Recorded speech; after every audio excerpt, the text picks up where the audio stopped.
Chapter 135. Zhang Xiaohua followed the footprints in front of the mountain god temple and went down the mountain. However, he soon found that the footprints were strange.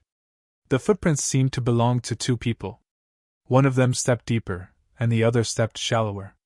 However, they had one thing in common, which was that the footprints were very big. One step was enough for Zhang Xiaohua to walk several steps. Zhang Xiaohua was a little surprised. How long were these people's legs? Moreover, when going down the mountain, people walked on steep roads, but Zhang Xiaohua couldn't. He had to find a gentle slope and look for the footprints at the bottom of the mountain. After walking for a while, Zhang Xiaohua understood everything. There was a small forest in front of him. When he walked to the forest, the footprints disappeared and reappeared on the other side of the forest. At this time, Zhang Xiaohua, who was half a step into Jianghu, seemed to know that the footprints he followed were left by a martial arts master. But why did these masters go to the mountain god temple? Zhang Xiaohua didn't want to know. He just wanted to let the footprints take him back to the human world. After walking for a while, Zhang Xiaohua encountered another problem. The footprints were divided into two lines, and they went in different directions. For this kind of problem, Zhang Xiaohua didn't hesitate and easily chose the right answer. Why? Thinking with Zhang Xiaohua's heel, he knew that if he followed the footprints that were deeper, then the footprints that were shallower must be good at lightness skill. The snow was vast. If the master was excited and stepped on the snow without leaving any trace, wouldn't Zhang Xiaohua follow him in vain? Since he chose the direction, Zhang Xiaohua followed the footprints of the martial arts master he had never met. He faced the rising sun and walked forward proudly. These footprints were worthy of Zhang Xiaohua. Although the depth of the footprints differed from time to time, Zhang Xiaohua could still distinguish them. Along the way, the footprints didn't seem to be any different, which made Zhang Xiaohua feel very grateful. Zhang Xiaohua couldn't stop praising this God-given good man. Now, shopkeeper Lu, who had already returned to the shop and wanted to freeze Zhang Xiaohua to death, kept sneezing. He couldn't stop cursing Zhang Xiaohua in his heart. What a lucky bastard! He actually found such a remote place to meet. Now he had caught a cold and had to spend money to see a doctor. It was almost noon. Zhang Xiaohua was a little hungry. When she came out, she only took some dry food. She had planned to eat halfway. Now she didn't know where she was. She had eaten the rest in the morning. If she didn't find anyone today, she would be hungry at night. Just as Zhang Xiaohua was letting his imagination run wild, he suddenly saw smoke on the horizon. Zhang Xiaohua was overjoyed. He immediately turned around and ran towards the smoke. He didn't care about following in the footsteps of that arrogant man. The most direct result was that shopkeeper Lu, who just took the money and went out, suddenly stopped sneezing. He touched his nose, shook his head, and said to himself, "Heaven helps the good. Last night, I didn't kill the country boy in the wild temple. I just sealed his sleeping acupoint and let him freeze to death. In comparison, I have accumulated good karma. I immediately received interest and didn't need to spend money to see a doctor. It seems that I have to learn from the senior management of the organization. They are real masters who kill people without spilling blood." Zhang Xiaohua left the footprints and turned to the place where there was smoke again. She opened a road when she met a mountain and built a bridge when she crossed a river. She carried out the fearless Jianghu spirit.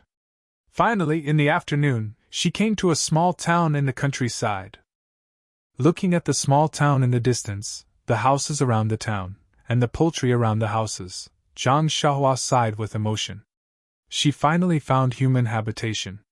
She didn't have to worry about being hungry anymore. Zhang Xiaohua walked along the small path of the small town. It was a typical rural town, a little smaller than Lu Town. Now that it was the new year, there were many people on the street. They were all wearing new clothes and smiling. When they met, they were all friendly and cupped their hands to each other. Many young boys about the same age as Zhang Xiaohua were holding incense and setting off firecrackers happily. It was a scene of celebrating the new year. Zhang Xiaohua's dress was not shabby, but it was not neat either. It didn't look like she was celebrating the new year. The people in the town saw it and felt a little strange. After all, ordinary people, no matter how poor they were, had to change their children's clothes for the new year. People like Zhang Xiaohua who didn't have new clothes to wear were very rare. Moreover, they looked unfamiliar, so they must be an orphan in the countryside. How could Zhang Xiaohua care about other people's faces? He looked for a place where he could buy food. However, after searching for a while, he suddenly realized that it was the new year. Ordinary small shops were closed and not open for business. Where could he buy food? Zhang Xiaohua secretly touched the money bag in his arms. He couldn't help but smile bitterly.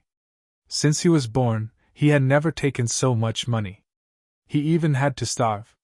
It was really unfair. Looking at the shops in the small town that were basically closed, Zhang Xiaohua couldn't help but smile bitterly. Did he have to wait until the 6th day of the new year to buy food? He doubted whether he could survive until then. Zhang Xiaohua sighed. It was impossible. He could only find someone and knock on the door to buy food. At this time, a young man in his 20s walked in front of him. He was dressed very brightly, had greasy hair and a powdered face. He seemed to be humming a little song. Zhang Xiaohua hurriedly went forward and cupped his hands in greeting. "Excuse me, big brother?" That person was squinting his eyes and reminiscing about something. He was very impatient when he was interrupted. Seeing the poor country child in front of him, he frowned and secretly cursed his bad luck. Was this person asking for money on the street? It was the new year. If he gave it, he would be distressed. If he didn't give it, he wouldn't get any good luck. He was in a dilemma. Thus, he asked, "What's the matter?" As he spoke, his hand reached into his bosom and secretly took out a copper coin. If it was money, he would use it to send the matter away. Zhang Xiaohua smiled and said, "Excuse me, big brother, what time is it now?" That person was stunned. So it wasn't money. His heart relaxed and he said with a smile, "It's 3 o'clock in the afternoon." After he finished speaking, he was about to walk away. Zhang Xiaohua said again, "Sorry, big brother, you misunderstood. I asked what day is it today?" That person was even more stunned. He looked up and down at Zhang Xiaohua and asked, "Little brother, do you have a fever? You don't know what day it is?" Zhang Xiaohua smiled and said, "I mistakenly entered the deep mountains. When I came out, it was already late. What year is it now?" That person saw that Zhang Xiaohua's words were extraordinary and immediately showed respect. He said solemnly, "Today is the 6th day of the 1st month in the 23rd year of Jin Feng. I wonder when little brother entered the mountains?" Zhang Xiaohua cupped her hands and said seriously, "It's about the beginning of the 12th month in the 22nd year of Jin Feng." That person smiled and said, "Admirable, admirable! What a great immortal fate!" Immediately, the smile on his face froze. Where did this come from? It's only 1 month. Are you kidding me? Zhang Xiaohua laughed in her heart and asked again, "Big brother, may I ask where I can buy food in this town? Anything is fine as long as it can fill my stomach." That person was just about to speak when he suddenly rolled his eyes and said with a smile, "Which shop is open during the new year? However, little brother's request is not high. As long as you can fill your stomach, there is a place you can go." Zhang Xiaohua said happily, "Please enlighten me, big brother." That person pointed to the distance and said, "Go forward from here until you reach the end of the road. Turn left and walk straight until you reach a sundry goods store. Turn right and walk straight. At the end of the road is a food as heaven restaurant. It might be open at this time. If it's not open, I'm afraid little brother will have to go hungry." After saying that, Zhang Xiaohua thanked him again and again. Only then did she follow the path that the person pointed out and quickly ran. The young man behind her curled his lips and laughed sinisterly. He walked away by himself. When Zhang Xiaohua arrived at the food as heaven along the designated path, she could not help but be stunned. It was not that the food as heaven restaurant was not open. It was just that the entrance of the food as heaven restaurant was filled with people, and it was extremely noisy. It turned out that this food as heaven was the most prosperous restaurant in the small town.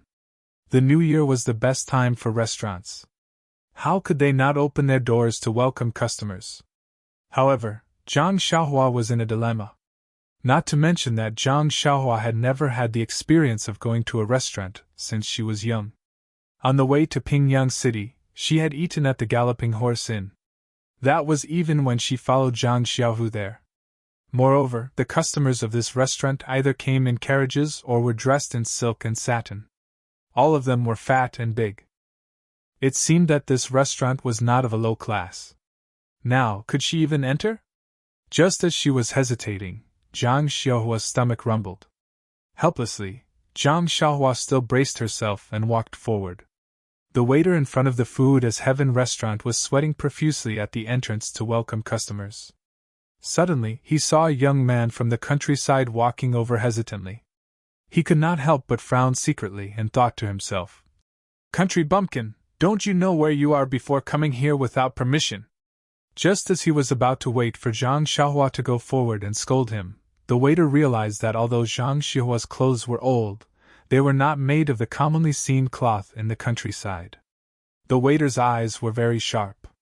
He took a closer look and saw that the clothes were tailored to fit. They were probably not picked up or stolen. Although they were not new clothes, he could not figure out her identity. Therefore, he quickly changed his attitude and smiled. "Young man, why are you here at Food as Heaven?" Looking at the waiter's attitude, Zhang Xiaohua secretly thought that the waiter of this big restaurant was indeed different.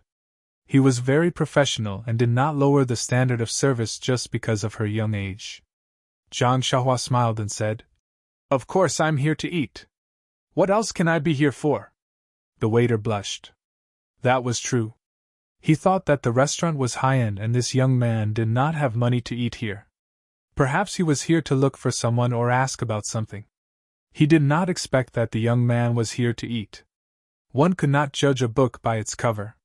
The sea could not be measured with a pint pot. This ordinary-looking young man was actually a rich person. Therefore, the waiter quickly bowed, waved his hand, and gestured for Zhang Xiaohua to come in. When Zhang Xiaohua entered the restaurant, it was an eye-opener. It was already past lunchtime, but the restaurant was still noisy and there were almost no empty seats. Zhang Xiaohua did not know what to do when the waiter smiled and said, "Dear customer, do you want to have a quiet private room on the second floor?" When Zhang Xiaohua heard this, she thought to herself, "Forget it. Who knows if there is a private room fee or a minimum price here? Although I have never eaten in a restaurant, the ancients said that even if I have not eaten pork, I have seen pigs run. There are many books about sharpening one's knife. I will not be taken advantage of for no reason." Therefore, Zhang Xiaohua quickly waved her hand and said, "This place is good. It's so lively." The waiter did not force her. He found a small table on the first floor and let Zhang Xiaohua sit. Then, he poured tea for Zhang Xiaohua and brought the menu for Zhang Xiaohua to order. The menu was filled with the names of the dishes. Zhang Xiaohua did not understand them, but he could understand the prices. He flipped through them one by one. In the end, he secretly curled his lips. Why are they so expensive? He did not know what they were, but he could not bear to part with the money. When the waiter saw that he did not order after flipping through the menu, he thought that there was nothing he liked. So, he smiled and said, "If dear customer is not satisfied, this small restaurant has a secret recipe. I will give you a few dishes to see if you are satisfied." The waiter swallowed his saliva and recited the names of several dishes in one breath. His voice was high and low, and it was very pleasant to hear. Zhang Xiaohua was very surprised when he heard it. This restaurant was different from others. Just reciting the names of the dishes was like singing. However, when he casually asked about the price of a dish, he immediately withered. It was actually much more expensive than the menu. Zhang Xiaohua rolled her eyes and asked, "Waiter, how much is the white rice in your restaurant?" The waiter was stunned and said casually, "White rice is free." Hearing this, Zhang Xiaohua was very happy. She clapped her hands and said, "Good, that's it. Give me 5 big bowls of white rice." The waiter trembled and almost dropped the menu in his hand. He glared fiercely at Zhang Xiaohua. If it wasn't for the fact that they were in public and he was afraid that it would affect the restaurant's business, the waiter only wanted to step over and grab Zhang Xiaohua's neck and throw him out. Wasn't this just making fun of him? Looking at the waiter's angry eyes, Zhang Xiaohua was stunned. She smiled innocently and asked, "Waiter, what are you doing here? Hurry up and get to work. Give me the white rice." The waiter gritted his teeth and said with a smile, "Dear customer, this white rice is free, but you should at least order a dish." Zhang Xiaohua was stunned and said, "You didn't say that just now." The waiter lowered his head and said, "That was this little one's negligence. Please forgive me." Zhang Xiaohua asked, "Must I order a dish?" The waiter said, "Yes." Zhang Xiaohua asked again, "Are you sure? Must I order a dish?" The waiter said with certainty, "Yes, I'm sure, definitely and definitely." Zhang Xiaohua laughed and said, "Hee, I only knew that I had to order a dish after you said it. If you didn't say it, how would I know that I had to order a dish? Since you said it, then I can only order a dish? All right, I'll order this." Zhang Xiaohua pointed at the cheapest dish on the menu. "Mala chicken offal." The waiter looked and asked, "Dear customer, are you sure?" Zhang Xiaohua nodded and said, "I'm sure, definitely and definitely." The waiter said, "Then, dear customer, you won't go back on your word?" Zhang Xiaohua laughed and said, "I won't. This one has always been a man of his word. As the saying goes, a gentleman's word is as fast as a horse's whip. If I say this, then I will." The waiter nodded and said, "Then, dear customer, you won't add any other dishes?" Zhang Xiaohua shook her head and said, "There's no need. However, I still want those 5 big bowls of white rice." Thus, the waiter put away the menu and said, "Please wait a moment." Only then did he stagger away with a heart full of resentment. After the waiter left, Zhang Xiaohua poured a cup of water and gulped it down in one gulp. However, she still wasn't satisfied and drank 3 cups in a row. Only then did she slow down a little and thought, "The tea in this restaurant is also ordinary. It's a far cry from the mountain spring water at home. However, this tea doesn't seem to cost money. I can drink more." After thinking, she was about to pour a 4th cup, but the teapot was empty. Zhang Xiaohua called out, "Waiter, can you add some more tea?" The waiter had just walked back and handed the menu to the chef when he was called over. He was still puzzled. He remembered that he had just poured a pot of tea for this youth. Could it be that he remembered wrongly? After waiting for the waiter to pour more tea, Zhang Xiaohua poured a full cup and drank it. She raised her head and looked around, sizing up the restaurant. At this time, it was already past meal time. Most of the customers in the restaurant were drinking and chatting. On the left side of Zhang Xiaohua was a table of 5 burly men. They were dressed in martial arts attire and were drinking and chatting. Perhaps because they were sitting close to each other, those men's voices were also loud. Zhang Xiaohua didn't intend to listen to their conversation. However, those words still didn't reach her ears. She only heard one person say, "His granny, it's the new year. How can we be sent to such a poor place? It's really not a day for humans." Another person said, "That's right. In the past, we used to spend the new year with our wives and children.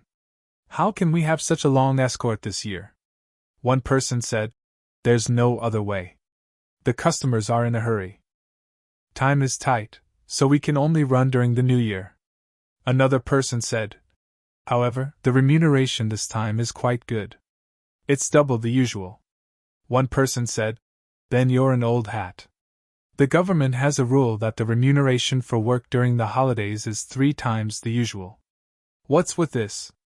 Another person said, "Really? How come I didn't know about this? This won't do. I have to go back and talk to Chief Zhang. No matter what, we can't lose out." One person said, "Forget it.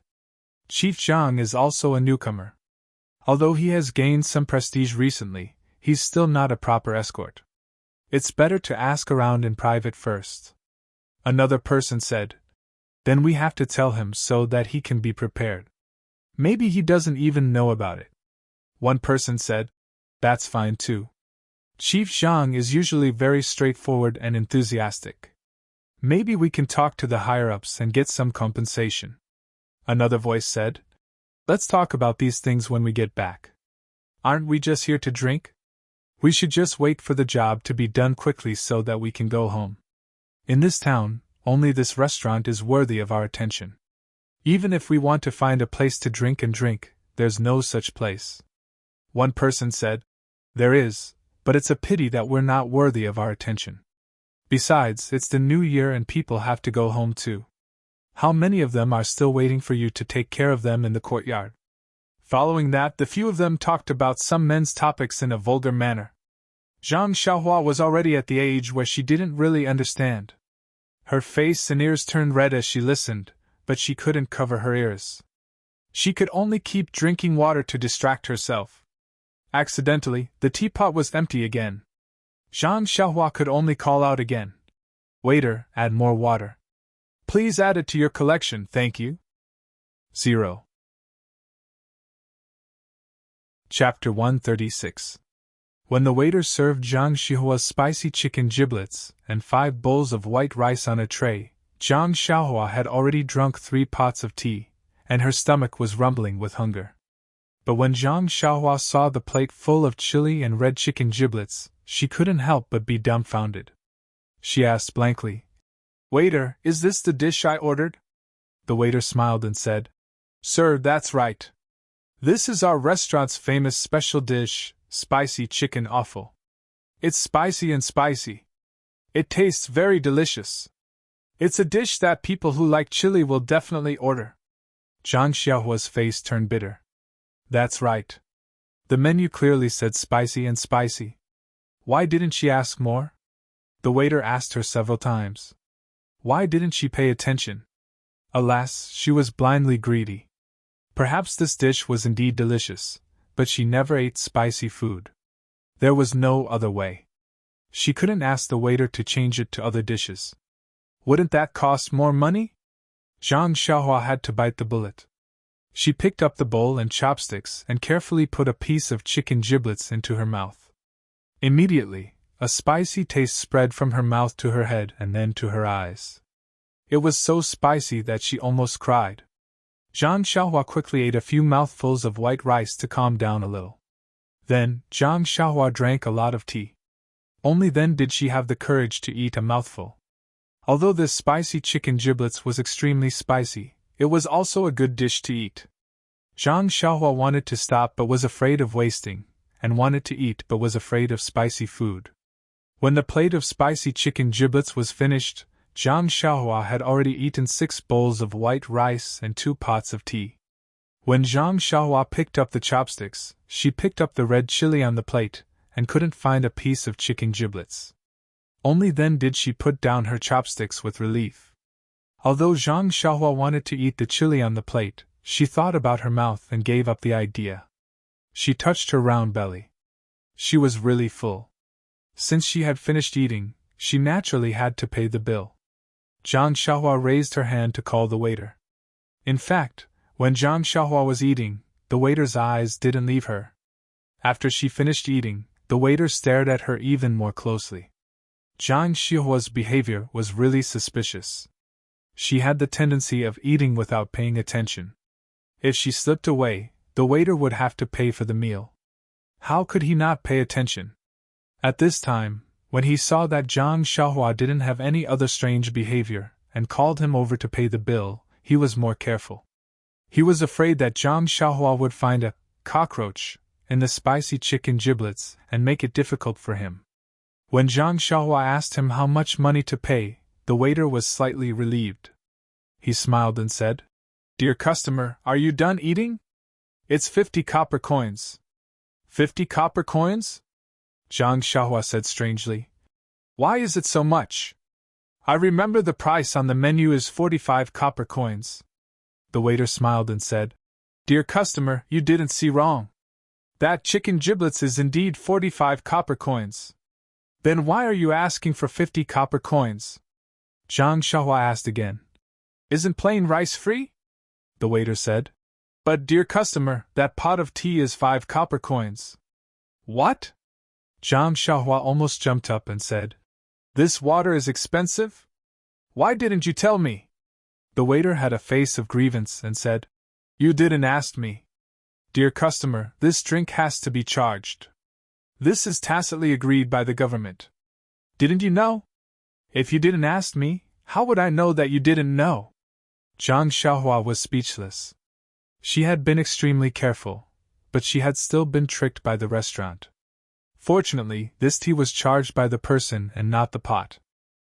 Otherwise, wouldn't she have been wrong for drinking 5 pots of tea?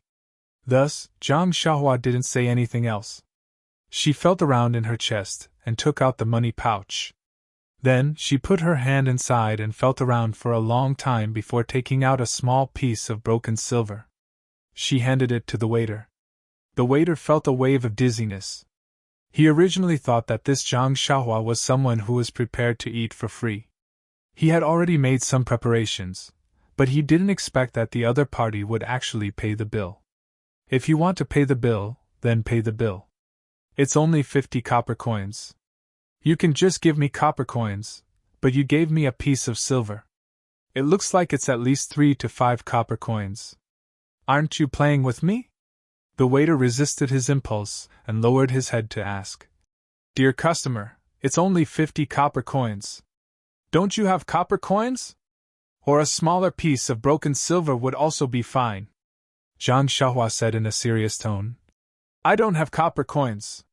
This piece of silver in the pouch is also the smallest." The waiter completely fainted. What kind of person was this? Looking at the money pouch, there was at least a lot of silver in it. How could such a rich person be so stingy? She only ate a special spicy chicken offal and added 6 bowls of free white rice. That's right, she also refilled the tea 4 times. She even grumbled for the 5 copper coins for a long time.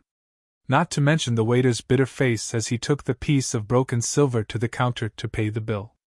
Zhang Xiaohua's actions attracted the attention of a wretched uncle next to her.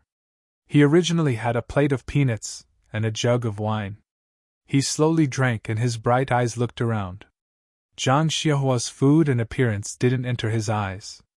However, when Zhang Xiaohua took out the money pouch from her chest and took out a piece of broken silver, she even said that this was the smallest piece in the money pouch. His eyes couldn't help but light up. Not long after, the waiter returned with a tray in his hand. There was a string of copper coins on the tray. The waiter put the copper coins on Zhang Xiaohua's table and handed over an even smaller piece of broken silver. He said with a smile, "Dear customer, this is your 4 copper coins and some broken copper coins. Please accept them." Zhang Xiaohua looked at the copper coins in front of her and said with a smile, "Is the amount of copper coins enough? Is the weight of the silver enough?" The waiter's face was full of righteousness as he said, "Sir, you can doubt my character, but you can't doubt the credibility of our food as heaven. We definitely won't do things that are lacking in weight, and we definitely won't dare to embezzle money."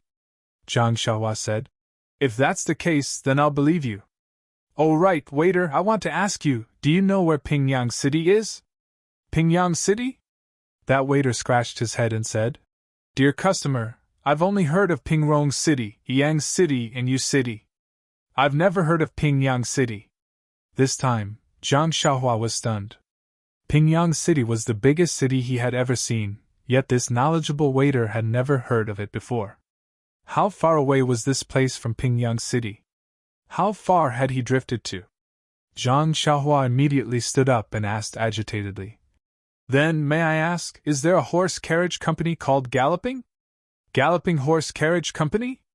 The waiter still scratched his head and said with a smile, "There is a horse carriage company, but it's called Galloping.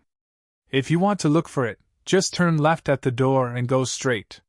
When Zhang Xiaohua heard this, she hurriedly tidied up the silver on the table and put the broken silver into the money bag. She took the string of copper coins and was about to put it into her clothes when she seemed to have thought of something.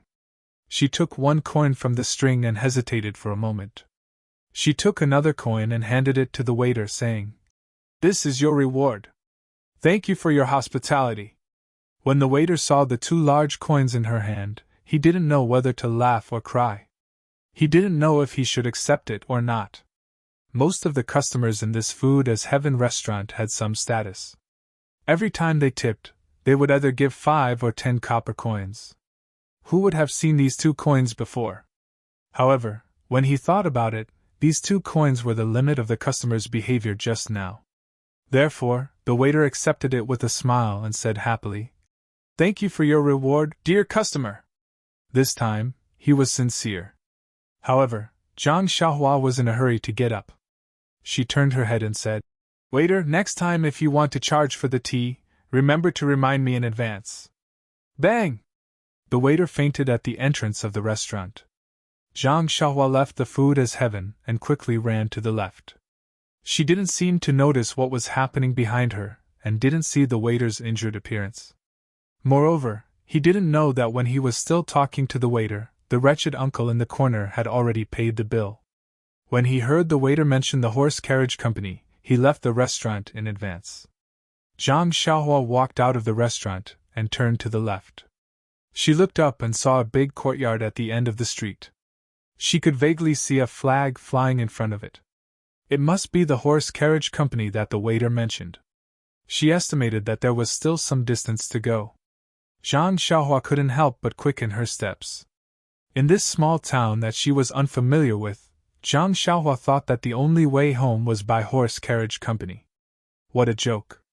Even the well-informed waiter didn't know where Pingyang City was. It must be very far away. If she were to walk home, how long would it take? The first time in his life that he went on a long journey was by horse carriage. This time, he naturally thought of horse carriage. He couldn't deny that the ancients said, "Read 10,000 books and travel 1,000 miles." Zhang Xiaohua walked for a while and saw that she would reach the entrance of the horse carriage company after crossing a junction. Zhang Xiaohua could also see the words on the flag clearly. It was really Fast Horse Carriage Company, mission accomplished. But just as Zhang Xiaohua was crossing the junction, a middle-aged man rushed from the side. Perhaps the road was slippery because of the snow. He bumped into Zhang Xiaohua. Just as their bodies came into contact, Zhang Xiaohua suddenly felt a hand reaching into her clothes and was about to take her money bag.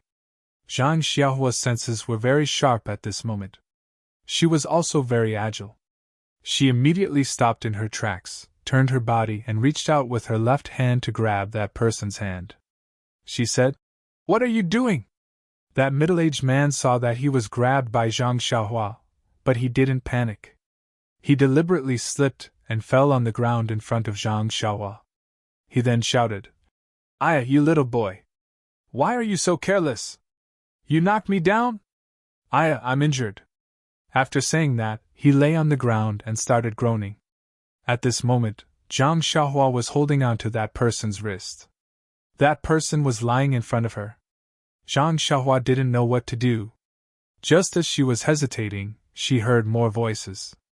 She turned her head and saw 6 or 7 youths who were slightly older than Zhang Xiaohua coming from the junction. They came over with smiles on their faces. As they walked, they said, "Where did this poor boy come from? How dare he offend our brother Fan?" Seeing this scene, how could Zhang Xiaohua, who had already stolen money bags from Pingyang City, not know what was going on? However, things had changed with the passage of time. The current Zhang Xiaohua was no longer the Zhang Xiaohua he used to be. Not to mention that the current Zhang Xiaohua had used his own small sword to successfully assassinate a black-clothed expert. Just based on his proficient Fist of the North Star, he wasn't afraid of these youths who were slightly older than him. Hence, he let go of that middle-aged man's wrist and crossed his arms in front of his chest. He smiled at the people coming from afar, full of confidence. At this moment, Zhang Xiaohua was no longer the timid and brainless country boy he used to be. That middle-aged brother Fan saw a group of youths surrounding him and laughed in his heart. Seeing that Zhang Xiaohua had let go of his wrist, he didn't get up. He just sat cross-legged on the ground. Some of the people around them avoided them as if they had seen a ferocious dog. Those who were braver stood far away and looked at Zhang Xiaohua with pity. Those who were timid had already run away, afraid that these local ruffians would see them. When the group of youths came in front and surrounded Zhang Xiaohua, That wretched middle-aged man opened his mouth and said, "Little brother, you accidentally knocked me down. Look, I'm injured to the point that I can't get up. What do you think we should do?"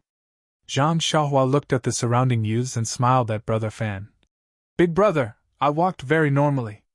Even if I was a little fast, you were the one who bumped into me from the side. If we were to talk about injuries, it should be me," Brother Fan said in a sharp voice. "You're right. Look at the situation now. Are you sitting on the ground or am I sitting on the ground?" Zhang Xiaohua said. "There's so much snow on the ground. I'm not in the mood to sit down. Who knew that you would have such a weird habit of sitting in such dirty places?" Brother Fan said with a smile. "Little brother, you're quite eloquent. Unfortunately, the eyes of the surrounding crowd are as sharp as snow. They all saw it. You can't deny it even if you want to." Zhang Xiaohua smiled and said, "Sai, if that's the case, you say you're right, and I say I'm right. Then let's go to the yamen." Hearing this, Brother Fan sat up and said with a smile, "Little brother, if that's the case, you're definitely not going to follow the rules?" Zhang Xiaohua asked. "So what if I follow the rules? What if I don't follow the rules?" That wretched Brother Fan said in a sharp voice. "Haha, that's right. Little brother, if you follow the rules, then obediently take out the money pouch in your arms. We won't be ruthless. We'll leave you some money and we'll go our separate ways. What if you don't follow the rules? Hee, look at the crowd around you. They're all Samaritans. They represent the hearts of the masses." Zhang Xiaohua smiled and said, "Haha, I finally know how to represent the hearts of the masses. These are the kind-hearted masses. If they were kind-hearted, why would they mix with you?" Brother Fan said with a smile.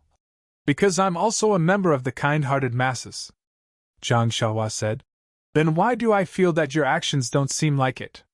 Brother Fan heard this and said impatiently, "Look, this little brother doesn't seem like he's going to follow the rules."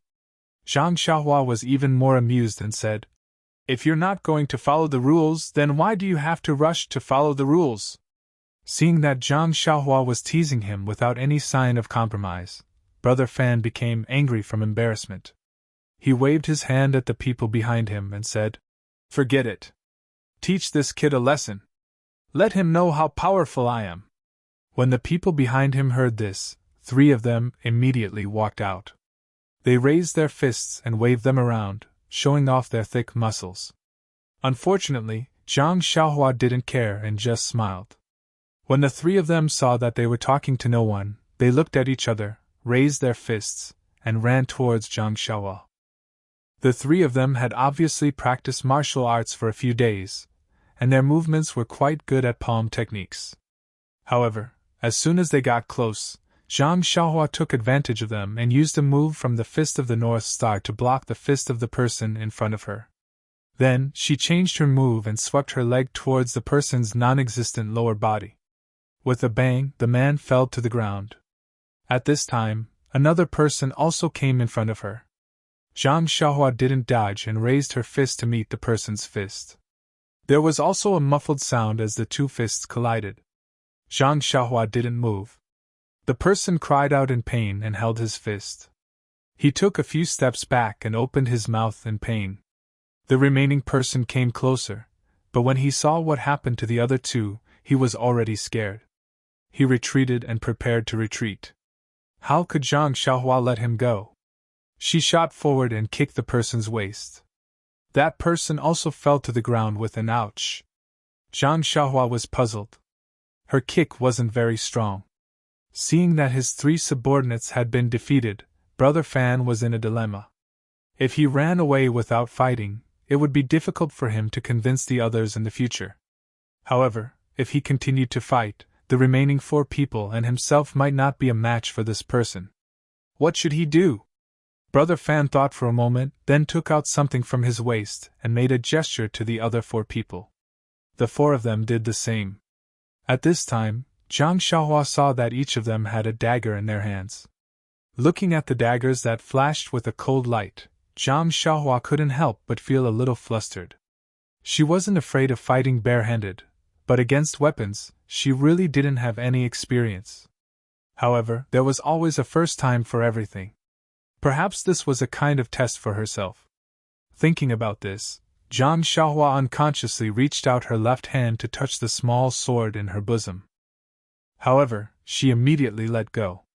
The small sword's power was too great. It was not easy for her to control it. It was fine if she didn't use it, but once she used it, there would definitely be blood. If someone died on the street, it would be quite troublesome. It was better not to use it. When Brother Fan saw that Zhang Xiaohua's eyes were a little flustered, he couldn't help but feel proud. He laughed sinisterly and rushed forward, waving his dagger to stab Zhang Xiaohua's waist. As for the other four, when they saw their leader coming forward, they also swarmed over, waving their daggers. When Zhang Xiaohua saw the shining daggers stabbing at different parts of her body, she couldn't help but panic. She tried to move her body and used the defensive fist technique of the Fist of the North Star, dodging left and right. After dodging a few moves, she was careless and her arm was cut by a dagger. A smear of fresh blood instantly dyed her sleeve. The injured Zhang Xiaohua suddenly calmed down. She knew that blindly defending wouldn't be of much use. The best defense was offense. Zhang Xiaohua slightly adjusted her pace. Seeing a gap between the daggers, she took a big stride forward and raised her leg to kick one of the people's wrist. Ouch! That dagger flew into the air. 0. Chapter 137. Seeing that his attack was effective, Zhang Xiaohua could not help but feel more confident. His steps also became more relaxed, as if he was taking a stroll. Speaking of Zhang Xiaohua's combat experience, the fight on that rainy night should have been his battle of attrition. Unfortunately, the situation that night was urgent and there were no real fists and kicks. Moreover, against the black-clothed old man, he also defeated him with a single sword strike. It was a baffling victory. Zhang Xiaohua's battle results were great, but his combat experience was very little, almost 0. Therefore, when he saw these little ruffians holding daggers, his heart would grow hairs. Now that he had knocked away a person's dagger, Zhang Xiaohua had turned the situation around and seized the initiative. Following that, he began to appreciate the art of combat. In the fight with the other 4 people, he carefully practiced his Fist of the North Star. Practice was the only standard to test the truth. The more Zhang Xiaohua fought, the happier he became. The more he fought, the more skillful he became. Those people were practically feeding Zhang Xiaohua moves. His experience was like sitting on a calming lantern, slowly rising. How could these ruffians have received proper martial arts training? Their attacks were completely based on instinct, and there was no pattern at all. They just happened to be the stepping stones for Zhang Xiaohua, who was a beginner in martial arts, to advance. However, they did not know this, only blindly chopping and stabbing. They could not even touch the corner of Zhang Xiaohua's clothes. After a long time, the leader, the wretched Brother Fan, realized that something was wrong. He originally thought that this was a young country bumpkin, and that he would gain a lot by intimidating him. Who knew that the other party would ignore him? His pride was hurt, and he could only give up on the tradition of using virtue to win people over. He turned to force, but then the situation went out of control. His side actually brought out their ultimate weapons. This was not the worst thing, but the most frightening thing was that this youth became more and more relaxed under the attacks of the daggers. This was not a situation that Brother Fan wanted to see. No matter what, Brother Fan was still a leader. His vision was naturally different from his subordinates. When those people were still in full swing attacking Zhang Xiaohua, he had already secretly held back, and his figure was showing signs of retreating. Zhang Xiaohua, who was in control of the entire situation, seemed to have sensed Brother Fan's movements. This was the main culprit. How could she let him escape? Moreover, fighting with these people was just to increase her proficiency points and stretch her muscles. Zhang Xiaohua was already impatient. Seeing that the other party had made a move, she did not delay any longer. Zhang Xiaohua leaped into the air, her body suspended in the air. Her legs spun in the air like a spinning top, and a few light pa-pa-pa sounds could be heard. She kicked the chests of the 4 people who were attacking her. It was a move from the divine resembling 6 joint fists, killing in 4 directions. Zhang Xiaohua also used the right amount of strength in her leg. Those people couldn't catch their breath and fell to the ground, unable to move. Only Brother Fan was left standing there. At this moment, he suddenly heard the sound of applause from the side. Someone cheered. "Good move!" Zhang Xiaohua turned to look. Weren't they the few men who were chatting at the Food for the Heavens restaurant just now? Zhang Xiaohua frowned. Just as she was about to speak, that wretched Brother Fan beat her to it. With a plop, he knelt on the spot and threw the dagger far away. He countered and said, "Little master, please spare my life. Little master, please spare my life. I have an 80-year-old mother who is sick in bed, and I have children who haven't even reached the age of 3 who are crying piteously for food. If you take my life today, they won't be able to survive. You've taken 3 lives in one go." When Zhang Xiaohua heard this, she was stunned. Yes, if what he said was true, she really didn't know what to do. This person was so despicable. He sent people to rob her and even used a dagger. If she didn't have any martial arts to defend herself, wouldn't she be bullied by him?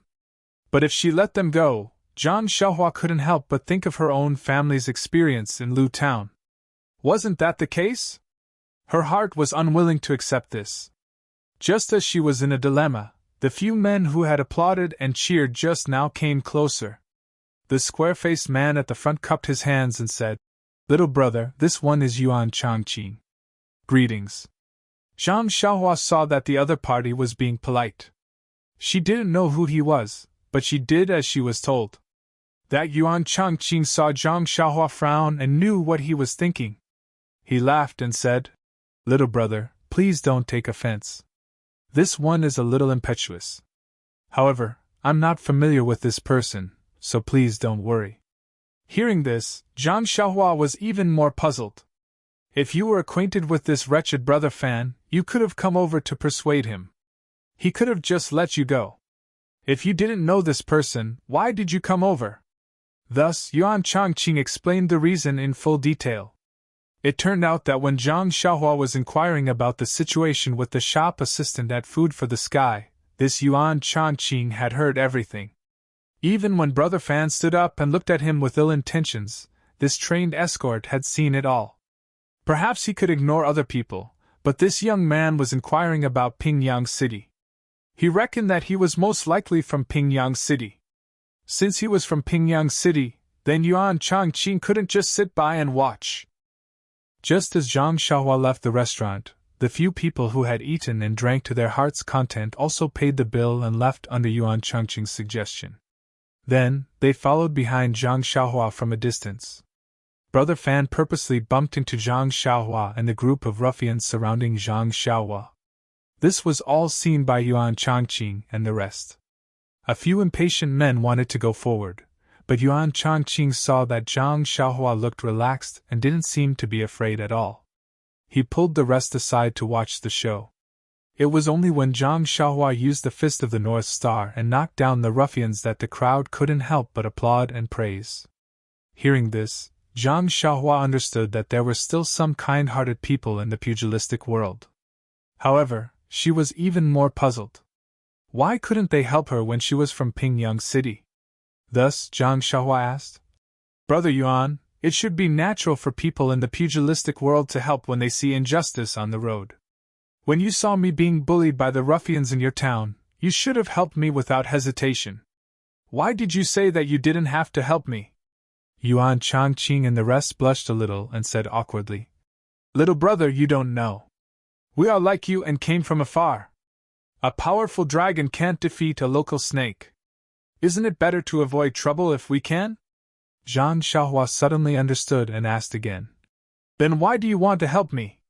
Yuan Changqing said, "Haha, the reason is very simple. Because we are also from Pingyang City." When Zhang Xiaohua heard this, she said in surprise, "Really? That's great. I was just worrying about how to go home. With you guys around, we can go together. Haha, at least you can tell me where this is and how I can return to Pingyang City." Yuan Changqing smiled and said, Of course. When fellow townsmen meet, their eyes are brimming with tears. How can we not help you? Oh right, I haven't asked you. Why did your best move look so familiar to me? But I just can't remember where I saw it before. Can you tell me? Zhang Xiaohua thought for a while and said embarrassedly, The last move you mentioned should be one of the Liuhe fists. But I can't remember the name. I haven't completely mastered it, and it's different from the standard Liuhe fists. You might be able to remember it if you think again. Yuan Changqing was enlightened and said sympathetically, Little brother is right. Now that you mention it, I can really distinguish it. It seems to be called killing in all directions. However, this Liuhe fist is indeed difficult to learn. I have practiced it for a long time, but I still haven't mastered it. It seems that only our head Zhang is the best at this. Zhang Xiaohua didn't mind and said with a smile, But you are still better than me. I will forget whatever I practice. You should be happy. Yuan Changqing said in surprise. But little brother showed off his prowess just now. I can see that your martial arts are also very exquisite. Zhang Xiaohua waved her hand and said, That was all pieced together by me. My martial arts are mediocre. If I were to practice with these people, I would have been defeated long ago. After saying that, she glared fiercely at Brother Fan and the others who were kneeling on the ground. Brother Fan saw that this group of people knew each other, and that he couldn't afford to offend them. He could only obediently kneel and smile. Zhang Xiaohua didn't have any ideas and asked Yuan Changqing. Yuan Changqing thought for a while and said with a smile, Little brother, you don't have to care about what he said. It's just a lie. At his age, how can he have an 80-year-old mother? He might have sons from 3 dynasties, but most of them are fake. You don't have to worry about anything. And these people are just local ruffians who only extort idle people. I don't think they would dare to do great evil. When Brother Fan heard that, he echoed, That's right. Little master, please spare our lives. We are just making some spare money. What evil can we do? Zhang Xiaohua said angrily. Then how can you pick up a dagger? Isn't that harming people's lives? Do you dare say that you haven't harmed people's lives? When Brother Fan heard that, he defended himself even more. Little master, I know how to distinguish. Aren't I furious? I didn't expect to lose face in front of a little killing god like you. That's why I made a move. Look at our methods. What kind of outrageous things can we do? Our hands are clean. No lives have been taken. Zhang Xiaohua didn't quite believe him. She turned to look at Yuan Changqing. Yuan Changqing nodded, indicating that his words were trustworthy. He whispered in her ear, Even if there is something outrageous, we are still foreigners. We don't understand the local situation. And with his situation, even if we send him to the authorities, it's just a formality. It's meaningless. Why don't we just teach him a lesson and let him go? When Zhang Xiaohua heard that, she knew what to do. She kicked Brother Fan and said, I'll believe you for now. In the future, don't do such things that harm people. If I see you again, it won't be so easy. When Brother Fan heard that, he was overjoyed. He said, I know. Thank you for sparing our lives. I'll take them back and plan for their future. I won't do such things again.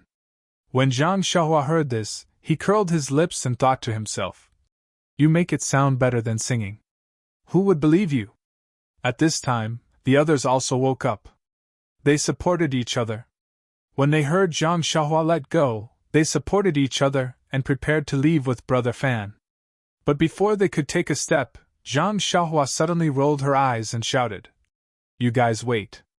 I still have something to do. When Brother Fan heard that, his face turned pale. He turned his head and smiled. Young master, what is it? Zhang Xiaohua laughed and said, Letting you guys go so easily would be letting you guys off too easily.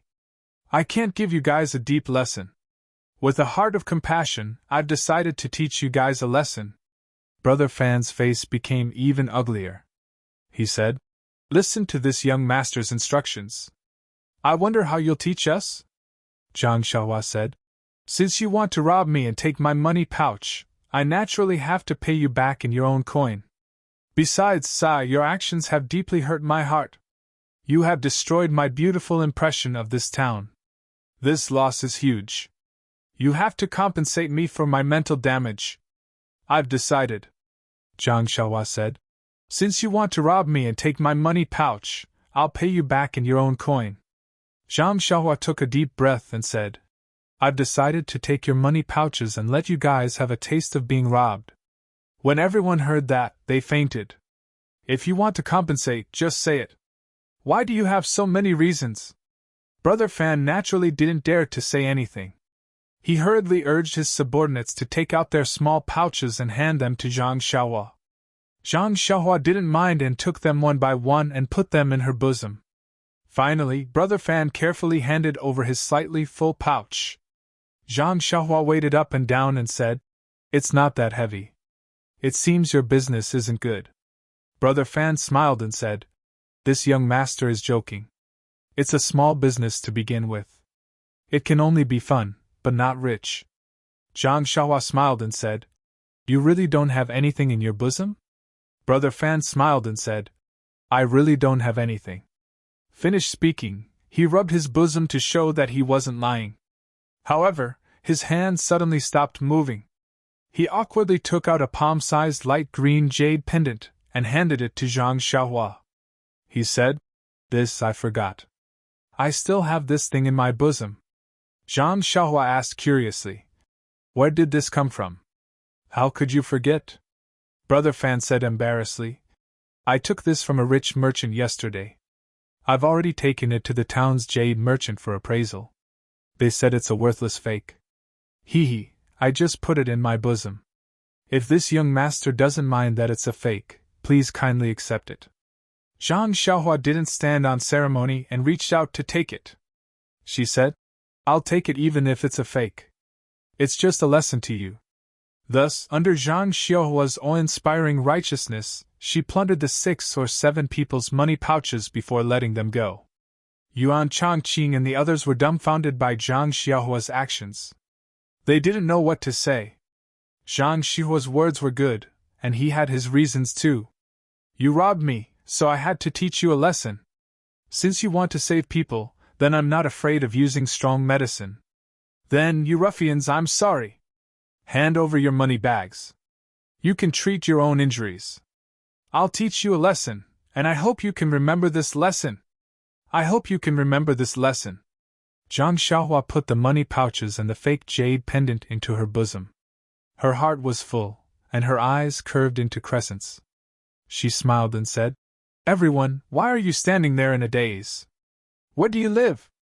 Do you want to go to the galloping carriage company together? Yuan Chongqing and the others came to their senses and said, No need, no need. We have our own accommodation. Little brother, come with us. Zhang Xiaohua smiled and said, Then I won't stand on ceremony. After saying that, she followed Yuan Chongqing and the others and walked away, stepping on the snow. Everyone walked by the roadside, not saying a word, as if they hadn't recovered from the shock just now. Zhang Xiaohua didn't mind and asked as she walked, Big brother Yuan, after talking for so long, I still haven't asked which part of Pingyang City you are from. Yuan Chongqing said, We are the armed escorts of the Lotus Flower Escort Company in Pingyang City. This year, we went on a long trip and came to this remote town. I reckon we'll be going back in a few days. Lotus Flower Escort Company? Armed escorts? When Zhang Xiaohua heard this, she jumped 3 feet high in surprise, almost scaring everyone. After that, Zhang Xiaohua pulled Yuan Chongqing's hand and asked, Then, big brother Yuan, do you know someone called Zhang Xiaohu? Zhang Xiaohu? Yuan Chongqing and the others were surprised and said in unison, Of course, we know him. He's our leader Zhang. Zhang Xiaohua suddenly understood. No wonder they said that their leader Zhang was familiar with the 6 complementary fists. Wasn't that Zhang Xiaohu's signature fist technique? Yuan Chongqing asked. Little brother, do you know our leader Zhang? Zhang Xiaohua smiled and said, I don't just know him. I've known him for 13 years. Yuan Chongqing was stunned and said, What do you mean? Zhang Xiaohua said, I'm his biological younger brother. I'm 13 years old this year. Do you think I'm right? Yuan Changqing suddenly understood. Oh, I know. I heard that leader Zhang has a very strong younger brother. What's his name again? Zhang Xiaohua said. He's called Zhang Xiaohua. You have to remember such a handsome and mighty name. Yuan Changqing smiled and said, Yes, he's called Zhang Xiaohua. He came to the escort agency with leader Zhang last year to apply for a job. I heard that he even lifted 500 kilograms of stone weights. It's a pity that I wasn't there yet. Otherwise, I would definitely recognize you. Little brother, please don't blame me. Zhang Xiaohua smiled and said, No. Look, I look quite similar to second brother. Yuan Changqing took a closer look and said, Yes, there are some similarities. However, you're still small and skinny now. Your face is a little chubby, but your brows are still similar. However, if you look at it directly, you might not be able to recognize him. Since he was Zhang Xiaohu's subordinate, he was naturally not an outsider. Moreover, Zhang Xiaohua had been recuperating at the escort agency for a long time before the new year, so he had long regarded the agency as his home. Therefore, he was very close to Yuan Changqing and the others. The few doubts he had were thrown away. Sure enough, it didn't take long for them to arrive at a slightly remote alley on the east side of the town. After entering the alley, they saw a half-closed courtyard door. Yuan Changqing and the others pushed the door open and shouted, Leader Zhang, is Leader Zhang here? Before they could hear Zhang Xiaohu's reply, another loud voice rang out. Why are you shouting so loudly? If you don't follow the rules, what's the point of your daily training? Your leader Zhang isn't here. He's out on some errands. If you have anything to say, just tell me. Zhang Xiaohua followed Yuan Changqing and the others into the small courtyard. The owner of the loud voice also came out from the central room. He was a bald, brawny man with a fierce face. When Yuan Changqing and the others saw him, they quickly saluted and said, Escort Leader Luo, you're here. Escort Leader Luo approached them. His nose twitched a few times, and he frowned and said, You guys went drinking again? Yuan Changqing smiled and said, Big escort leader, we've been in this godforsaken place for so long with nothing to do. Our brothers were bored, so we went out for a drink. Escort leader Luo said, You can drink, but don't cause trouble for me. Otherwise, I'll teach you a lesson. Then, his gaze fell on Zhang Xiaohua and he said impatiently, Who is this person? Why did you bring a stranger here? Please add it to your collection, thank you. 0. Chapter 138. Seeing the change in Escort Chief Luo's expression, Yuan Changqing hurriedly explained, Please don't misunderstand, Escort Chief. This young man is our Chief Sheng's younger brother. His name is Zhang Xiaohua. We happened to meet him in town, so we brought him back to let the two brothers meet. Think about it, even if he isn't Chief Sheng's younger brother, he's still so young. Since he's from Pingyang City, we can't just let him wander around here alone, right? Escort Chief Luo's expression softened when he heard this. He then asked, You know him? You know that he's Zhang Xiaohu's younger brother? Yuan Changqing smiled apologetically. You must be joking, Escort Chief. How would I know him? But don't you think this young man looks exactly like our Chief Zhang? What's there to be suspicious about? Escort Chief Luo looked at Zhang Xiaohua suspiciously for a moment, then patted his bald head and said, You're Zhang Xiaohua, right? I think I've seen you somewhere before? Zhang Xiaohua smiled. It's like this, Escort Chief Luo. I was injured before the new year and spent some time recuperating in the escort agency. Perhaps we met during that time. Escort Chief Luo thought for a moment and said with a smile, Perhaps. The escort agency was quite busy before the new year and I often went out on missions, so I didn't spend much time in the agency. Perhaps we met once or twice. Then, Escort Chief Luo said to Yuan Changqing, Zhang Xiaohu went out to settle some matters and will probably return at night. You can bring this child to his room first. With that, he walked out of the door with his head held high. After Escort Chief Luo had walked far away, Yuan Changqing stopped smiling and said in a low voice, Ignore him, Zhang Xiaohua. This person always looks down on us escorts just because he's an escort chief. He's always picky about us. Our chief Zhang, your second brother, has always argued with him over these trivial matters. Otherwise, why would he pick on you? Zhang Xiaohua didn't mind. She was a stranger who had suddenly barged in. Naturally, they would interrogate her carefully. If she was let off so easily, how could she still be an escort leader? Seeing that Zhang Xiaohua only smiled, Yuan Changqing said, "Let's go. I'll take you to Chief Eng's room. You must be tired. Take a rest first and wait for your second brother to come back tonight." With that said, the few of them brought Zhang Xiaohua to a simple and crude room. The door was ajar, but when they pushed the door open and entered, the room was not empty. Yuan Changqing smiled and said, "This courtyard was temporarily rented by us when we came over during the New Year. It's very simple. We'll probably leave in a while, so we didn't add anything."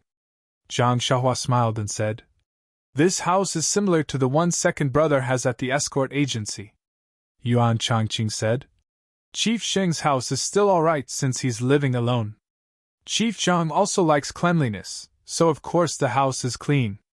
The few of us are just next door, but together, it's not something that can be described as simply dirty and messy. Alright, Zhang Xiaohua, take a rest first. Chief Zhang will be back soon. We'll give him a big surprise."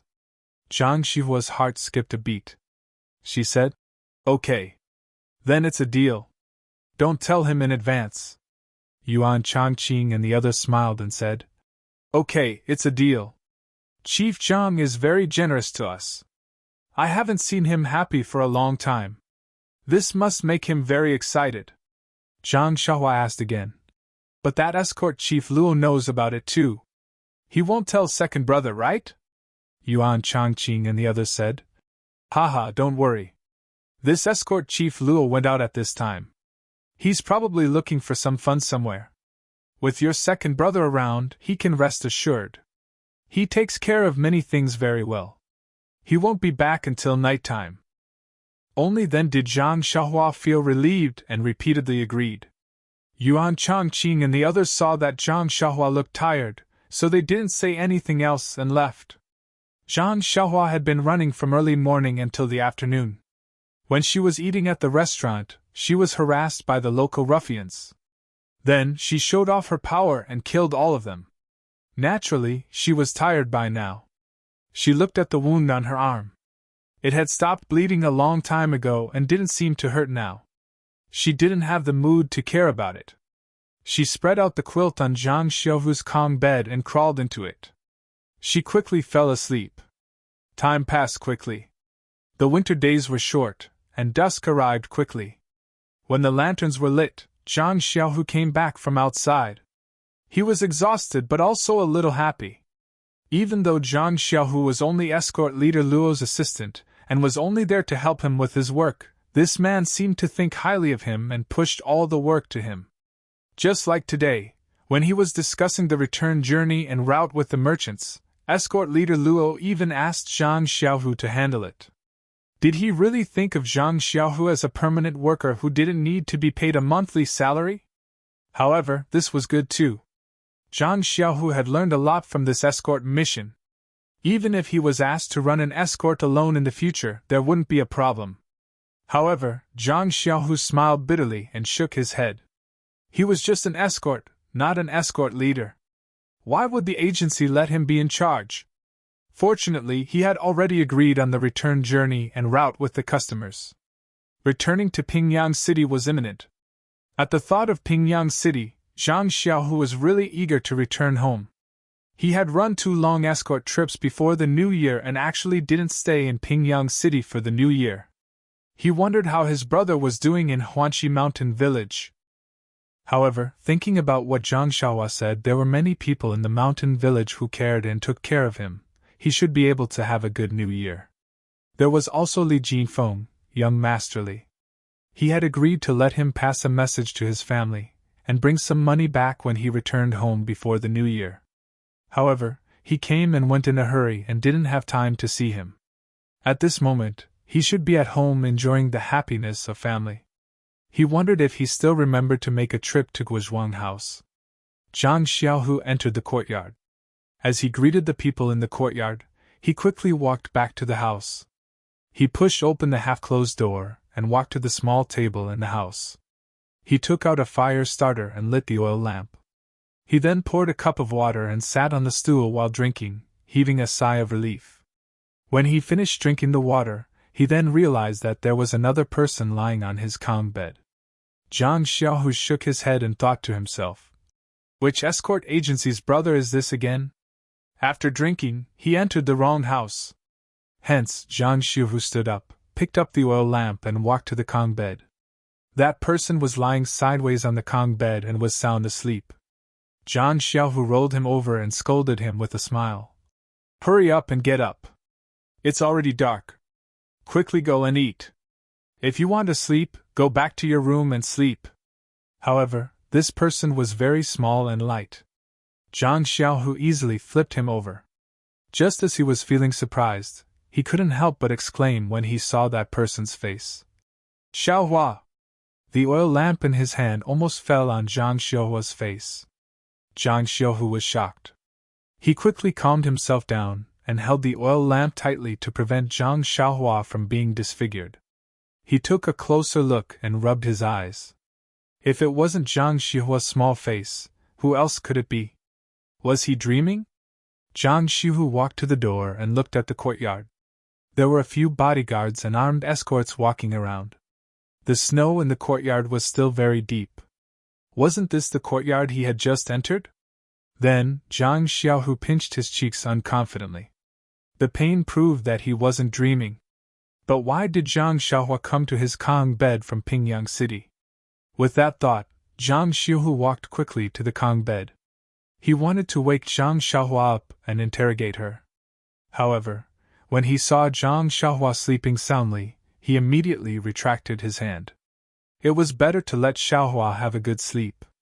No matter what happened, no matter how serious it was, since she was under his protection, this burden would naturally be shouldered by him, the older brother.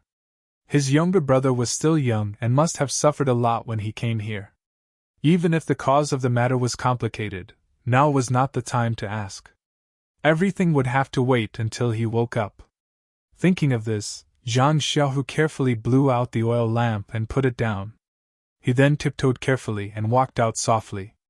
He carefully closed the door, afraid that he would make a sound and disturb Zhang Xiaohua's good sleep. Walking to the courtyard, Zhang Xiaohu stopped one of the armed escorts and asked, "Is Escort Chief Luo here?" That person smiled and said, "Chief Zhang, you still don't know when Escort Chief Luo ate here at night? He must be outside at this time." Zhang Xiaohu laughed and scolded, "Of course I know that. I'm asking if you saw him today?"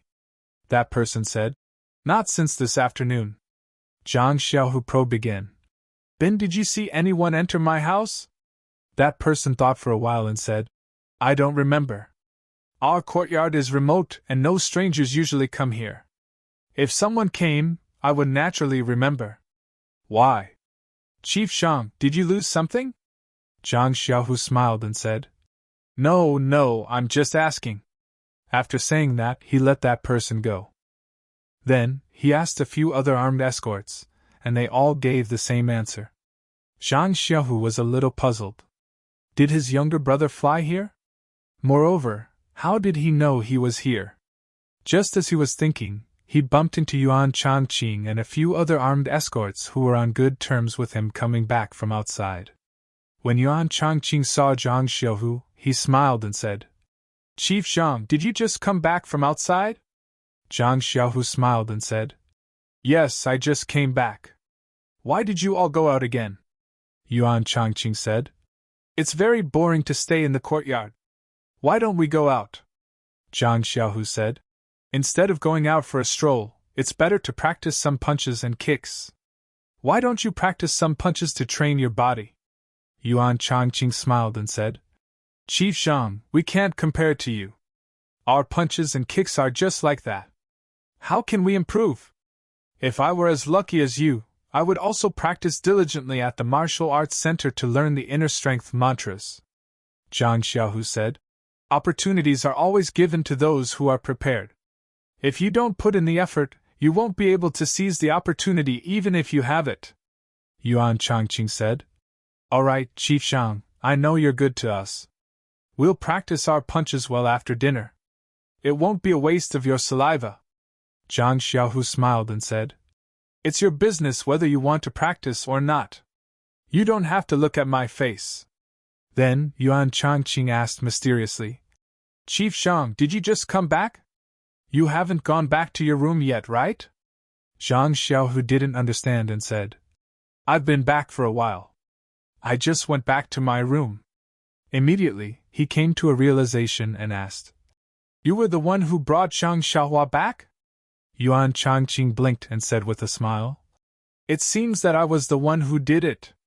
Zhang Xiaohu laughed and said, Good brother, I didn't treat you like this in vain. This time, I have to thank you properly. Yuan Changqing hurriedly declined and said, Chief Zhang, you're too polite. You're usually very generous to your brothers. Although you're still young, everyone listens to you.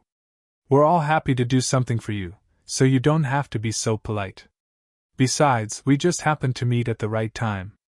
We really didn't do anything. Zhang Xiaohu smiled and said, No matter what, Xiaohua is only a teenager.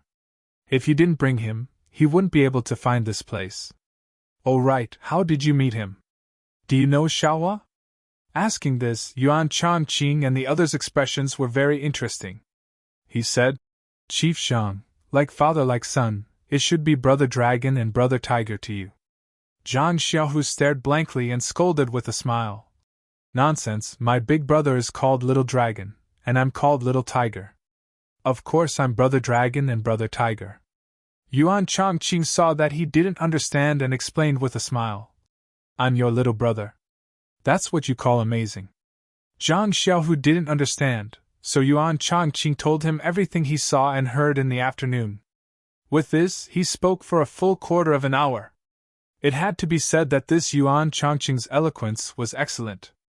Not being a storyteller with a bright future was a big loss to the storytelling world. There were a few people nearby who all gave a thumbs up and praised Zhang Xiaohu for having an amazing little brother. Zhang Xiaohu's expression was uncertain as he listened. He was worried about Zhang Xiaohua's arm injury.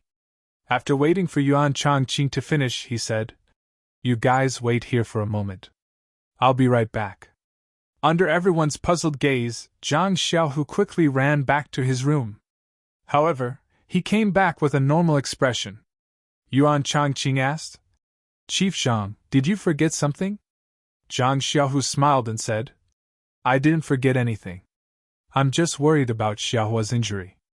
If I don't see it with my own eyes, I won't be at ease. Only then did everyone understand. They secretly sighed in their hearts. Others were only concerned about the excitement of the fight. Only his own brother didn't care about the result, and only cared about his little brother's injury. Only when he saw that the injury was fine could he be at ease. Yuan Changqing was also ashamed and said, Chief Zhang, this is my fault. I only cared about bringing Zhang Xiaohua back and forgot about this matter for a moment. I don't know how his arm is now. Zhang Xiaohu smiled and said, It's fine. It's just an oversight. I also roughly looked at it just now. I couldn't see clearly under the oil lamp. It seems to have scarred. It should be just a superficial wound. I guess it's because of the blood loss. Xiaohua is so tired. He's usually so lively. Yuan Changqing said fiercely, It's fine if Xiaohua is fine, but if there's a little problem, we brothers will definitely find justice for him. Zhang Xiaohu also said with a gloomy face, That's right. My little brother can't be injured for no reason. Although they were spared in the afternoon, since they're injured, it's another matter. I'll go look for them tomorrow and make them bleed a little. Hearing this, Yuan Changqing's expression was strange. Just now, in order to protect Zhang Xiaohua's heroic image, Yuan Changqing used the spring and autumn annals technique. Some things were omitted. Since Zhang Xiaohu said this, Yuan Changqing couldn't hide it. So Yuan Changqing looked around and pulled Zhang Xiaohu to the side. Yuan Changqing whispered into his ear. Hearing this, Zhang Xiaohu's face was in high spirits. When Yuan Changqing finished, his mouth almost split open from laughing. He still didn't believe him and asked, "He really did that? You really saw it with your own eyes?" Yuan Changqing smiled and said, "How can I lie to Chief Zhang? Why don't you ask him tomorrow? Or you can go back and take a look later." Zhang Xiaohu laughed and said, "If that's the case, then I won't go look for trouble with them." Ha! After saying that, he said, "Brothers, in a while, let's go drink. We won't go back until we're drunk." Well, this was good. After hearing that his little brother was fine, he was so happy that he wanted to go drink. However, it couldn't be said that this was a celebration of the brothers' coincidental meeting. Everyone was surprised to see Zhang Xiaohu's angry eyes just now, but now he was beaming with joy. They surrounded Yuan Changqing and the others and asked for the reason. How could they explain it? They just kept evading and told them to go look for Zhang Xiaohu. Zhang Xiaohu also kept them in suspense and refused to say anything. Everyone was depressed. At the dinner table in the evening, when everyone took advantage of Zhang Xiaohu's drunken state to ask again, Zhang Xiaohu finally said it clearly. Hearing this, everyone laughed and gave a thumbs up, saying, "Zhang Xiaohua, you're really funny." Then everyone's faces turned white. Although it was said that they wouldn't go back until they were drunk, how could Zhang Xiaohu drink too much with his slightly injured little brother sleeping on his Kong bed? The rest of the people went back full of joy. Only Zhang Xiaohu returned to the small courtyard sober. At night, Zhang Xiaohu slept close to Zhang Xiaohua, far away from him, afraid that he would accidentally wake him up. However, he was also worried that Zhang Xiaohua was a strong sleeper. How could he wake him up so easily? The next day, when Zhang Xiaohua woke up from his flickering dream, the first thing he saw was the second brother he had been thinking about day and night. He couldn't help but be overjoyed. Just as he was about to call out, he heard that Zhang Xiaohu was still sound asleep. He quickly covered his mouth with his hand. However, this small action still woke up Zhang Xiaohu, who was thinking about him. Zhang Xiaohu opened his eyes and saw Zhang Xiaohua's happy little face looking at him. He jumped up from the Kong bed and said with a smile, "Xiaohua, you're awake!" Zhang Xiaohua also smiled and said, "Yes, second brother, I'm awake." Not much was said, but the two were happy. Then Zhang Xiaohu asked, "You didn't sleep enough. How about you sleep a bit more? It's still early." Zhang Xiaohua said with a smile, "Second brother, as long as I wake up, it'll be hard for me to fall asleep again. Besides, I fell asleep when I came to your room yesterday afternoon. I've slept for so long. Otherwise, I'll be sleepy again." Zhang Xiaohu said, "Okay then, let me take a closer look at the wound on your arm." Zhang Xiaohua stretched out her arm. Zhang Xiaohu used the light coming in from the window to take a closer look. He took a towel and wiped off some of the blood on the outside. The wound was as he thought. It had already scabbed over, as if it had been healed for several days. Zhang Xiaohu was completely relieved. "Please add it to your collection, thank you." 0. Chapter 139. At this time, Zhang Xiaohu frowned and stared at Zhang Xiaohua, asking, "Xiaohua, why didn't you stay in Huanxi Mountain Villa? Why did you come to this small town for no reason? This place is very far from Pingyang City. Did you come alone? Or did you come with someone else? Did you make a mistake in the mountain villa, so you escaped here without permission? If that's the case, Little Blossom, don't be afraid. Tell me what's going on. Don't be afraid. Even if the sky falls, I'm here to hold it up. However, you have to tell me the truth." Zhang Xiaohua heard her second brother asking so many questions, which were getting more and more ridiculous. She quickly waved her hands and said, "Don't, second brother. Even if the sky falls down, there's someone higher than you. You don't have to worry about me. How do you expect me to answer so many questions? You'd better pour me some water first. I'm thirsty. After I drink the water, I'll tell you in detail." Zhang Xiaohu had no choice but to turn around and pour him some water. Seeing him gulp it down, he asked again, "Now you should tell me. In fact, It was not that Zhang Xiaohua was unwilling to tell Zhang Xiaohua that she, Yan, and others went south. However, Tianchu's instructions before she went out and the attack on the rainy night made her hesitate. She did not know if she should tell Zhang Xiaohu.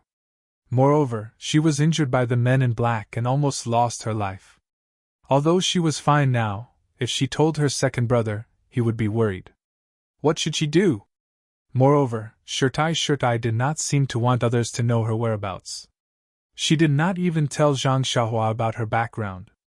Of course, Zhang Xiaohua had to consider for her. However, Zhang Xiaohua thought again. This Zhang Xiaohu was her biological second brother. If he could not be trusted, who else in the world could be trusted? After thinking for a long time, Zhang Xiaohua said, "Second brother, there are some things that I must keep a secret, so you must keep it a secret.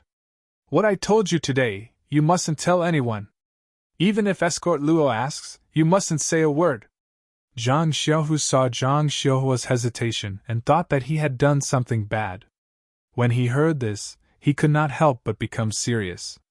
He nodded and answered, "Okay, Xiaohua, I promise you, I'll only tell one person about this. I will never tell anyone else." Thus, Zhang Xiaohua recounted how she had set off from Pingyang City with the convoy of Huanxi Manor, and how she had been attacked in the rainy night. However, she did not mention the fight with the old man in black. She only said that she had accidentally fallen into the water to escape in the dark and had picked up a wooden board in the water. That was how she had drifted down the rapids. Zhang Xiaohu and Zhang Xiaohua had grown up together. He knew Zhang Xiaohua's swimming ability like the back of his hand. She could be a little frog in the small river in front of the Guizhuang house, but she was a far cry from being a loach in this river. Thus, he did not have the slightest doubt that Zhang Xiaohua could not get ashore in time with a wooden board in the rapids. However, when he heard that Zhang Xiaohua had drifted for a long time and was only rescued by someone in a slower stream, he was so scared that his face turned pale. Zhang Xiaohua was puzzled when she saw her second brother's scared look. She asked, "What's wrong, second brother? Am I not fine? What's there to be afraid of?" Zhang Xiaohu smiled stiffly and said, "The ignorant are fearless. Xiaohua, you should know that this place is very close to the sea. The rivers on the left converge to Luojiang, which is not far ahead. I think the river that you drifted over is the same. If you were not rescued at that time, you would have drifted into Luojiang soon. The river is wide and it would be even more difficult to get ashore. Moreover, this is the estuary of Luojiang. If you could not get ashore before entering Luojiang, you would have no chance. Tell me, how can I not be scared?" When Zhang Xiaohua heard this, a trace of cold sweat appeared on his back. In his heart, he secretly thanked Xiao Ming for her fishing rod. If it were not for her fishing rod, he was afraid that he would have been sleeping in the boundless sea by now. Then, Zhang Xiaohua said that she had drifted for a long time and fell ill when she got ashore. It was not until yesterday that the person who saved her brought her out and put her in this strange town. When Zhang Xiaohu heard that his younger brother had almost died, he was already distressed. How could he still distinguish between his words? He only held Zhang Xiaohua's little hand and held it tightly. He only wanted to replace the pain that his poor younger brother had suffered some time ago with himself. When Zhang Xiaohua saw this, she felt that her decision was correct. If Zhang Xiaohu knew that she was almost beaten to death, wouldn't he immediately burst into tears? After a long while, Zhang Xiaohu said, "Since you drifted here by yourself, and don't know whether Manor Master O is alive or dead, you naturally can't tell anyone about this matter. You can just say that you were sent here by the steward of Huanxi Mountain Villa." However, he immediately smiled and said, "It's also difficult. How can a small child like you be sent so far away? Why don't you say that you came here with someone else and got separated when you reached here? Now that you have coincidentally met us, just follow the escort team back. Everything will naturally be clear when we reach Pingyang City." Zhang Xiaohua blinked and said with a smile, "Then we will do as second brother says. Fortunately, big brother Yuan brought me back yesterday. He saw that I was tired and didn't ask me in detail. Otherwise, I really wouldn't know what to say." At this point, Zhang Xiuhu seemed to have thought of something and said with a smile, I heard that someone was very impressive yesterday. She killed everyone and obtained a lot of spoils of war. When Zhang Xiaohua heard this, she immediately blushed and muttered, I also didn't want to let them go for nothing. Then she shook Zhang Xiaohu's arm and said, Second brother, I won't dare to do it again, okay? However, Zhang Xiaohu's face turned stiff and he said in a strange tone, Why not? Not only will I do this in the future, but I will also make them bleed a lot. I can't wait to beat these local ruffians up personally. Why would I blame you? Zhang Xiaohua looked at Zhang Xiaohu in surprise and stopped shaking his arm. She couldn't believe her ears and asked, You really agree with what I did yesterday? Zhang Xiaohu said with a smile. Yes, second brother agrees wholeheartedly. When Zhang Xiaohua heard this, she giggled and said, That's my good second brother. That's right, I haven't taken a look at yesterday's loot. It's a good time to take an inventory. When she finished speaking, she took out a pile of money bags of different sizes. She casually took a bulging bag and opened it to take a look. Zhang Xiaohu also took one and opened it. Zhang Xiaohua's money bag had some scattered silver and some copper coins. While he was counting, he heard Zhang Xiaohu shout, Oh, there's a lot of things in this money bag. There's even a pearl hair clip. Why is there a small stone? Zhang Xiaohua looked up and saw that her second brother was holding the money bag she picked up and looking at it with great interest. Zhang Xiaohua snatched it and said, This isn't yesterday's loot. I picked it up on the mountain a few days ago. Zhang Xiaohu was surprised, but he didn't doubt her and said with a smile, Xiaohua, your fortune has come. How can you casually pick up a money bag? There's a lot of silver inside. Zhang Xiaohua was too lazy to explain to him. She took a money bag from the table and threw it to him, saying, Hurry up and take a look. Zhang Xiaohu caught it and said, It's too slow to look at it like this. It's better to pour it all on the table. Zhang Xiaohua said with a smile, Second brother, that's a good idea. Thus, the two of them picked up the money bags and poured out the contents one by one. Although there were 7 or 8 money bags on the table, there were very few things inside. Apart from one of the money bags, which should be Brother Fan's, which had a bit more silver, the others were mostly copper coins. Zhang Xiaohua looked and thought, The money bags are so empty. No wonder they want to steal from me. However, many grains of sand make a tower, and many armpits make a fur coat. Although each pouch did not have much silver, there were 7 or 8 of them. Upon closer inspection, other than the dozens of copper coins, there were also about 5 taels of silver scattered around. Zhang Xiaohu was extremely happy to see this. After tidying up, Zhang Xiaohu pushed the silver and copper coins to Zhang Xiaohua and said, This is your harvest. Keep it for yourself. Zhang Xiaohua smiled and kept the copper coins. She pushed the rest to second brother and said, Second brother, I'll keep the copper coins as pocket money. Help me keep the silver for now. When you have time, you can bring it back to father and mother. When Zhang Xiaohu heard this, he didn't refuse. He found a nice-looking one from the empty money bags and put the money in his chest, saying, All right, it would be impolite for me to refuse. Today, I finally have my own money bag. It's not worse than the one you picked up from the mountain. Zhang Xiaohua didn't say anything. He took out the jade tablet from his chest and said, This is also for you. Yesterday, that person said it was a fake. When you have time, find a pawnshop and sell it for some money. Zhang Xiaohu received it with his hands, looked around, and then returned it to him, saying, Forget it, this silver is not a small amount. This is a fake after all, it's not worth much, just take it and play with it. When Zhang Xiaohua heard this, he kept it in his chest. Then, he took out the small sword from his chest and passed it to Zhang Xiaohu. Zhang Xiaohu saw Zhang Xiaohua taking out things from his chest and couldn't help but laugh. Is that 100 treasures pouch in your chest? Why do you always have good things to take out? Zhang Xiaohua smiled and then told Zhang Xiaohu about the incident with He Tianshu at the small town's weapon shop. When Zhang Xiaohu heard this, he was secretly amused. In the past, before he was sent out in Pingyang City, he thought that the price of weapons was the same everywhere. After coming out a few times, he realized that the price of each weapon was different in every place. These 7 taels of silver were probably not much in He Tianchu's eyes, but in the eyes of the blacksmith, it was a huge sum. It was no wonder that the blacksmith would buy one and get one free.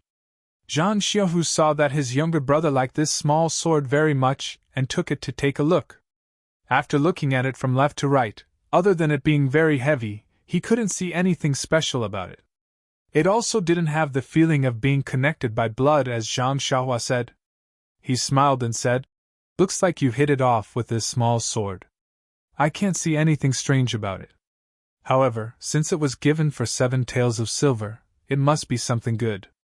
Although Zhang Xiaohu said this, he didn't think much of it in his heart. He felt that his younger brother had only found one because he didn't have many toys since he was young and couldn't bear to part with it. Zhang Xiaohua saw that her second brother didn't think much of it and lost interest. Naturally, he couldn't tell him that he had used this small sword to kill people, so he could only keep it close to his chest. At this time, the sky was already bright. Zhang Xiaohu said, "Let's go, Xiaohua. Let's go eat first. I still have work to do later. You can play in this courtyard. The time of our return is more or less set. Just come back with us. Don't worry about anything else. Just have fun."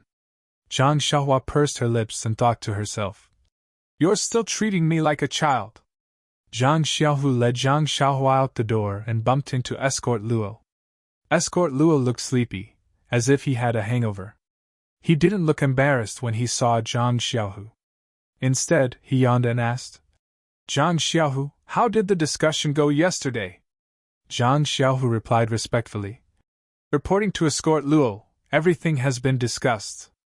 After breakfast, I'll report to you for your decision." Escort Luo nodded and said, Good job. Go eat first and come find me later. By the way, is this little brother really your younger brother?" Zhang Xiaohu smiled and said, "Yes, he is my younger brother, Zhang Xiaohua. It's quite a coincidence to meet him here. I'll tell you the details later." Escort Luo waved his hand and gestured for Zhang Xiaohu and his brother to go eat. He covered his mouth and yawned before going somewhere else. Zhang Xiaohua carefully pulled on Zhang Xiaohu and asked, "Second brother, this Escort Luo doesn't look like an escort leader. Are all the escort leaders of the Lotus Flower Escort Agency like this?" Zhang Xiaohu looked around and said carefully, "Xiaohua, you can't say that. Don't talk about others so casually. Be careful of the trouble that comes from the mouth. The other escort leaders don't look like this either. I guess it's because Escort Luo has been away for a long time and is homesick." After that, Zhang Xiaohua followed Zhang Xiaohu to the courtyard's kitchen for breakfast. At this time, there were many escorts and armed escorts in the kitchen. Many of them already knew that Escort Luo had met his younger brother here.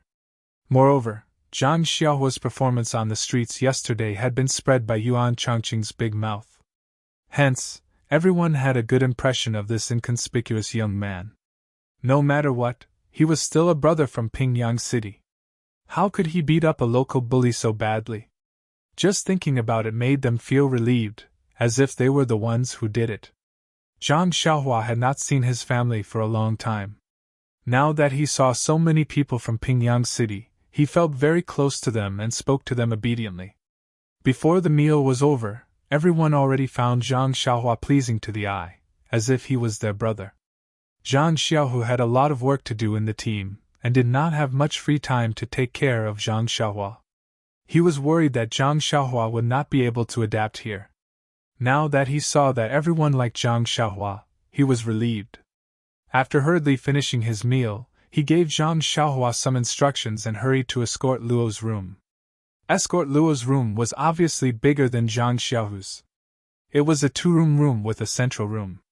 At this moment, Escort Luo was sitting in the central room with a bowl of porridge in front of him. He was rubbing his temples hard. Obviously, his hangover had affected his appetite and caused his head to hurt. When he saw Zhang Xiaohu enter the room, Escort Luo pointed to the stool beside him and said, "Sit." Then, he picked up the bowl of porridge and drank 2 mouthfuls before asking someone to bring it out. Escort Luo drank 2 more mouthfuls of tea before turning to look at Zhang Xiaohu and asked, "Deputy Escort Luo, tell me about yesterday's incident." Zhang Xiaohu hurriedly got up and said, "Escort Luo, you don't have to be so polite. Although Fourth Master Wen thought highly of me and made me your deputy, I am still an executioner. You don't have to address me as such. Just call me Zhang Xiaohu." Escort Luo smiled and said, "Deputy Escort Luo may be an executioner in the escort agency now, but you have already entered the martial arts hall to learn advanced martial arts. Won't it be a piece of cake for you to become an escort in the future? I am only addressing you as such in advance. Don't you think so?" Zhang Xiaohu still refused. "As long as I am not an escort, you can't address me as such. Don't you think so?" Escort Luo smiled disapprovingly. Zhang Xiaohu saw that Escort Chief Luo did not speak and knew that he was jealous of him for being able to study in the martial arts hall. Moreover, this position of deputy team leader was fought for by Fourth Master Wen. Perhaps he did not have the intention to call this Escort Chief Luo. Therefore, he did not argue and said pleasantly, "This is what I discussed with the merchants yesterday." Then, Zhang Xiaohu recounted what he had discussed with the merchants yesterday to Escort Luo in detail. Escort Luo nodded as he listened. When Zhang Xiaohu finished his report, he said, "You have done well. Deputy Escort Luo, everything will be as you have discussed. In a while, go and give them a definite letter. It is settled." Zhang Xiaohu nodded and said, "Then, Escort Luo, I will be going out now. Tell the brothers to pack up in advance and prepare to depart in a few days." Escort Luo nodded and said, "All right. It is time to let them know. They have been here for so long that the new year has already passed." Zhang Xiaohu bowed and turned to leave. At this moment, Escort Luo spoke again and said, "Deputy Escort Zhang, please wait a moment." Zhang Xiaohu quickly stopped in his tracks and turned around to ask, "Is there anything else, Escort Luo?" Escort Leader Luo smiled and said, "It's like this, Deputy Escort Leader Zhang. As leaders, we should lead by example. We should set a good example in everything we do." Zhang Xiaohu was stunned and said, "Escort Luo, if I have done anything wrong, please remind me. I have only been in the escort agency for a short time, and there are many things that I still need to learn from experienced escorts like you." Escort Luo was very satisfied when he heard this and smiled. "Actually, it is not a big deal. The agency has its own costs for us bodyguards when we go out. There is a standard for everyone's daily meals and toiletries. You know this standard as well. The team's finances will also be recorded accurately. If there is a discrepancy, I will not be able to explain it to the agency, will I? Look at how your younger brother suddenly joined our team. It won't be easy to calculate his food and lodging expenses." Zhang Xiaohu's expression changed drastically when he heard this. "Please add it to your collection, thank you." 0. Chapter 140. Zhang Xiaohu pondered for a moment before his expression returned to normal. He smiled and said, "No problem, Escort Leader Luo. I'm still inexperienced and didn't notice this. I didn't expect my brother to bring us so much trouble. How about this, Xiaohua will stay with me. I'll inform the accompanying gentleman about the other matters immediately and get him to record it properly. I'll settle the score with the escort agency when we get back." Escort Leader Luo smiled and said, "That's good. Deputy Escort Leader Zhang, don't take it to heart. As leaders, we have to pay attention to these details at all times. Otherwise, it won't be a good thing if others point fingers at us or report us to the agency. I'm only doing this for the sake of the matter, not the person. Please don't take it to heart." Zhang Xiaohu smiled and said, "You're doing this for my own good. Why would I blame you? If such a situation happens in the future, please remind me as soon as possible, Escort Leader Luo." "All right, if there's nothing else, I'll take my leave." Escort Leader Luo smiled and waved his hand. "That's all. I'm not worried about you. You've worked hard along the way. I'll definitely ask Fourth Master Wen for a reward when we get back. Zhang Xiaohu hurriedly cupped his fists and said, Escort Leader Luo, you've worked hard. I'm just helping you on the side. With that, Zhang Xiaohu walked out of the central room with vigor. Escort Leader Luo looked at Zhang Xiaohu's back view with a disdainful smile. Zhang Xiaohu walked to the courtyard and gathered everyone to inform them of their return to Pingyang City. Everyone was overjoyed and cheered when they heard this. They were about to disperse. Zhang Xiaohu waited for the crowd's cheers to die down before calling out to the gentleman who was accompanying the team. In front of everyone, he told him to record in detail the food and lodging of his younger brother, Zhang Xiaohua, from today onwards until he returned to the Lotus Escort Agency in Pingyang City. The gentleman was stunned and asked, What's this for, Escort Leader Zhang? Zhang Xiaohu smiled and said, My younger brother's unexpected addition to our team will definitely increase the pressure on our costs. His food, drinks, and lodging will all take up our brother's money. It's best if you record it properly and settle it when I arrive at the escort agency. The man was puzzled and said, He's just a child. What kind of expenses can he have? I think we should just forget about it. The people around them were also very puzzled. Yuan Changqing even shouted loudly, Don't do that, Chief Zhang. Zhang Xiaohua is not only your brother, but also our brother now. It's nothing for him to eat and drink here.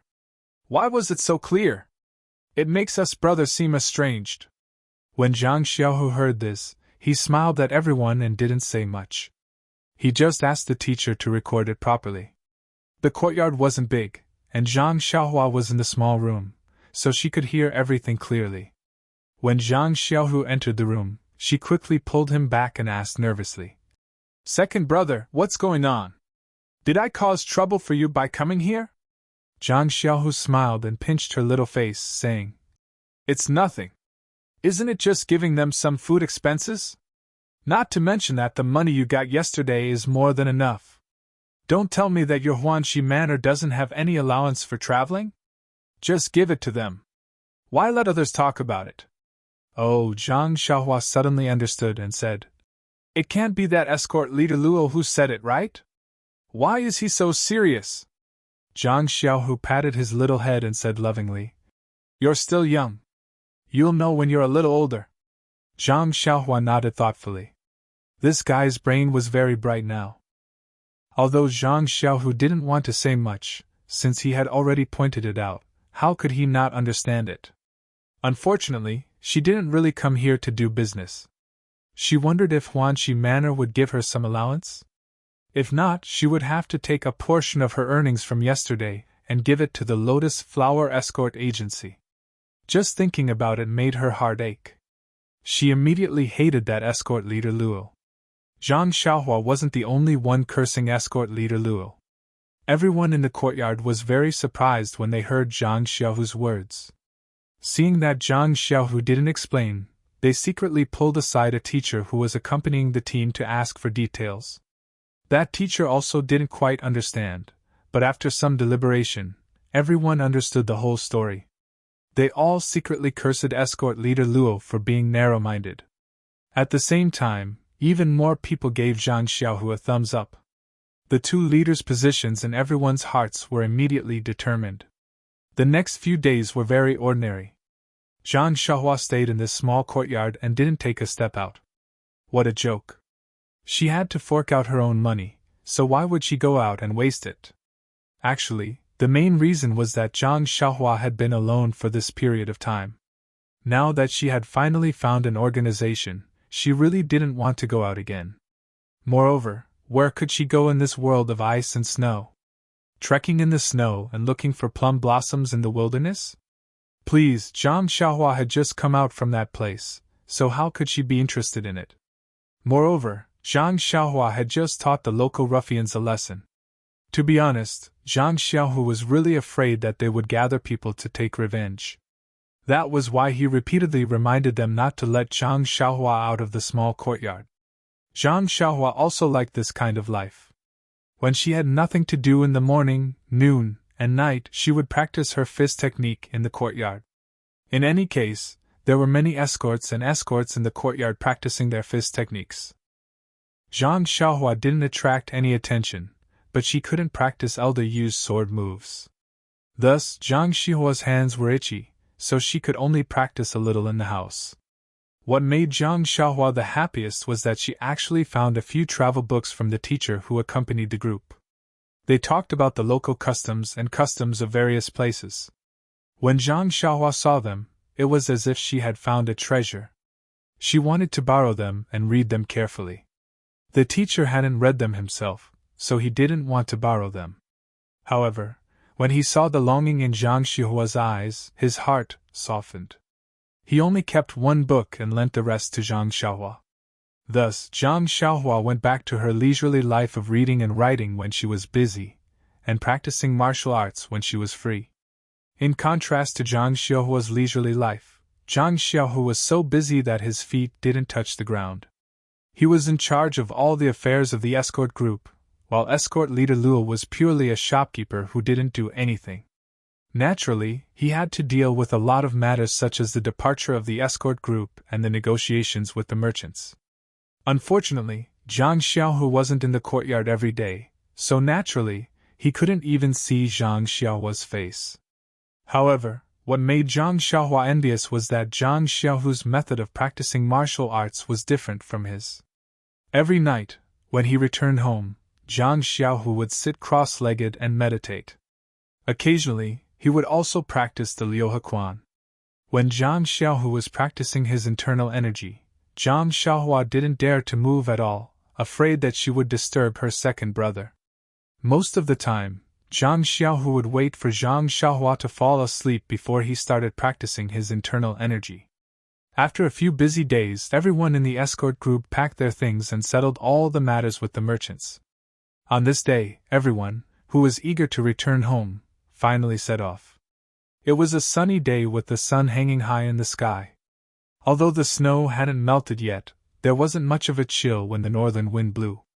It was a good day for traveling. At the entrance of the small courtyard, the escort group's things were packed to the brim with 4 large carriages. There were also many horses tied to the trees by the side. Zhang Xiaohua placed his second brother's things on one of the carriages and looked at the escort and guards standing beside the horses with admiration. He had never ridden a horse in his entire life. Not long after, horses galloped in from outside the alley. It was the convoy of merchants that Zhang Xiaohu and the others had picked up. The merchants had more carriages, and there were about 10 to 20 of them, including the escort group. Thus, the two groups merged into one and set off with just a few instructions. Zhang Xiaohua didn't feel that there were too many people as they usually ate, drank, and fooled around in the courtyard. It was only when they set off that she realized there were more than 10 people in the escort group. At the front were some of Zhang Xiaohu's guards who were scouting ahead. Most of the people in the middle were escort leader Luo and his group of escorts who were protecting the merchants, their carriages, and their goods. The carriages in the middle had a large triangular flag embroidered with the word, Lotus. At the back were Zhang Xiaohu and the rest of the guards. Other than the accountant and a few odd job workers, the rest were riding tall horses with weapons hanging from their waists. It was a very impressive sight. Although there were many people and carriages in the escort group, they were all well trained and didn't panic at all. Not long after, they had left the small town and were on the official road. Zhang Xiaohua initially thought that it would be very inconvenient to move with so many people and carriages. However, reality proved that the speed of this convoy wasn't much slower than Oyan's 4 carriages. Although Zhang Xiaohua desperately wanted to ride a horse by herself, she was still arranged to sit in a carriage together with the accountant and the rest. At the beginning, Zhang Xiaohu didn't have much time to care about her and only entrusted her to Yuan Changqing and the rest. He looked after Zhang Xiaohua until they reached the main road and the convoy moved steadily. Then, he took the time to come to the front of the carriage. Seeing Zhang Xiaohua's unhappy face, he asked, "Xiaohua, we are already on the road and preparing to return to Pingyang City. Why are you unhappy again?" Zhang Xiaohua pouted and said, "Of course I'm happy to be able to return to Pingyang City. However, I can't always sit in a carriage. I want to ride a horse too. I see that there are still some unridden horses at the back. Can I ride them? Ha! When Zhang Xiaohu heard this, he laughed and said, So that's how it is. Little flower, it's not that I don't want you to ride. Riding a horse is also a skill. If you have never ridden before, you have to learn how to ride first. Our escort agency's horses are used to running outside and have very fierce temperaments. They're not suitable for you to ride and learn from. When we return to the agency, we'll find a docile horse for you to learn from first. When Zhang Xiaohua heard this, she realized that she had to learn how to ride a horse. It wasn't something that anyone could ride. However, he still didn't give up and said, Don't the horses at the back look very docile? Let me try to ride them. When Zhang Xiaohu heard this, he said with a straight face, Xiaohua, don't be willful. This is an escort agency. How can I let you fool around? The horses at the back look very docile, but it's different when you ride them. Moreover, the horses at the back are spares. If there's a problem with the horses at the front, they'll have to be used. We can't ride blindly now. When Zhang Xiaohua heard this, she rolled her eyes helplessly and didn't say anything else. Actually, this person was also strange. Take Zhang Xiaohua for example. When he was alone, he did things and thought like an adult. He was even more meticulous and mature. However, when he had relatives or elders by his side, he regained the innocence of a child and truly looked like a teenager. Perhaps this was the habit and dependence of humans. Since she couldn't ride a horse, Zhang Xiaohua didn't continue to pester her and obediently looked at the scenery. The scenery here seemed to be different from the front. Although the snow hadn't melted in the winter, there were some green plants stubbornly surviving in the fields and on the roadside. Occasionally, there were small rivers and streams that were no longer frozen. There were playful children with puppies and playing in the snow. There were strings of plum blossoms on the white fields. The speed of the carriage was very fast. The whistling cold wind poured into the carriage.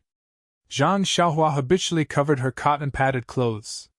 This cotton-padded clothes belonged to her second brother, Zhang Xiaohu. His jacket had already been washed and put away by Zhang Xiaohu. It was difficult to change. Zhang Xiaohu was so sad that he wanted to cry. His younger brother hadn't gotten new clothes to wear during the new year.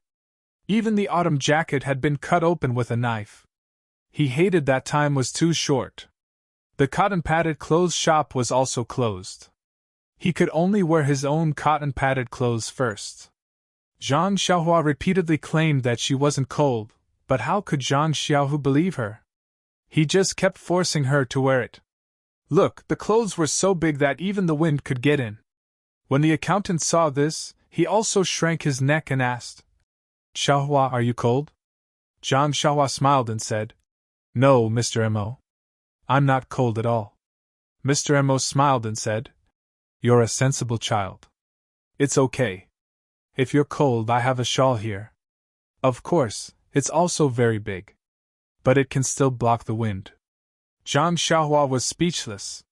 She smiled and said, It's okay. Although it's a little cold, I can still stand it. How can young people grow fast if they don't feel cold? Sometimes it was strange. Zhang Xiaohua was obviously not cold, but when he said that he wasn't cold, others would think that he said that because he didn't have suitable clothes. They would think that he was very sensible and should be concerned about him. Therefore, Zhang Xiaohua became more careful. I won't tell the truth, okay? I'll say half-truths. Zhang Xiaohua looked at the scenery for a while and was a little bored. She asked, Mr. Mo, I would like to ask you a question. Mr. Mo said, Okay, what problem have you encountered? Zhang Xiaohua asked curiously. Mr. Mo, I feel that the weather here and the scenery outside are quite different from Pingyang City. I feel that at this time, Pingyang City should be frozen 3 feet deep. The wind is biting cold and the snow is very thick. Moreover, all the leaves have fallen. It's not like here. Although there's a lot of snow, it feels very cold. The wind is gentle. Look over there, there are some green things that are still growing. Mr. Mo smiled and said, You're right, Zhang Xiaohua. The weather here is indeed different from Pingyang City. The weather here is very mild and the surroundings are very humid. It doesn't feel as cold as Pingyang City. Zhang Xiaohua asked. Why is that? Mr. Mo said. It's very simple. It's because this place is southeast of Pingyang City. It's next to the sea. See? I'll. When Zhang Xiaohua heard this, she couldn't help but shout. She said, I forgot that I haven't seen the sea when I came here. Zhang Xiaohua patted the back of her head regretfully. Why didn't she think of looking at the sea when she was bored a few days before she left? According to the books, the sea was boundless and the sky and the sea was the same color. The scenery was very magnificent. She had yearned for it back then. Now that she was here, why did she lose the opportunity for nothing? Looking at Zhang Xiaohua's frustrated look, Mr. Mo smiled and said, It's okay. You can't see it this time, but you can see it next time. This town is just a small bay near the sea. You can't see too far. You still can't appreciate the magnificence of the sea. If you have the chance, you can take a boat out to sea. That will be more satisfying. Zhang Xiaohua smiled bitterly. She could only accept this. Then she asked again, Then tell me quickly. How is the weather related to the sea? Mr. Mo said. This town is near the sea, so the climate is naturally very humid. The water in the sea will not freeze, so it can affect the surrounding climate. Moreover, this town is closer to the south than Pingyang City, so you will feel that it is much warmer than Pingyang City. When Zhang Xiaohua heard this, she nodded as if she understood. Then, as if she thought of something, she asked, Then Mr. Mo, if we go all the way south, will it be warmer? Mr. Mo smiled and said, Yes. It is said that the southernmost part is also the sea. It is hot all year round and there is no snowflake. Ah? I see. Zhang Xiaohua exclaimed and said, If that's the case, then the children there can't build snowmen and have snowball fights. How pitiful, Mr. Mo said. That's true. However, they also have their own interests, which you don't have. Moreover, if we go further north, the northernmost part is also said to be the sea. It is frozen all year round and there are ice blocks taller than mountains. The people there live in houses made of ice. Ah? That's strange.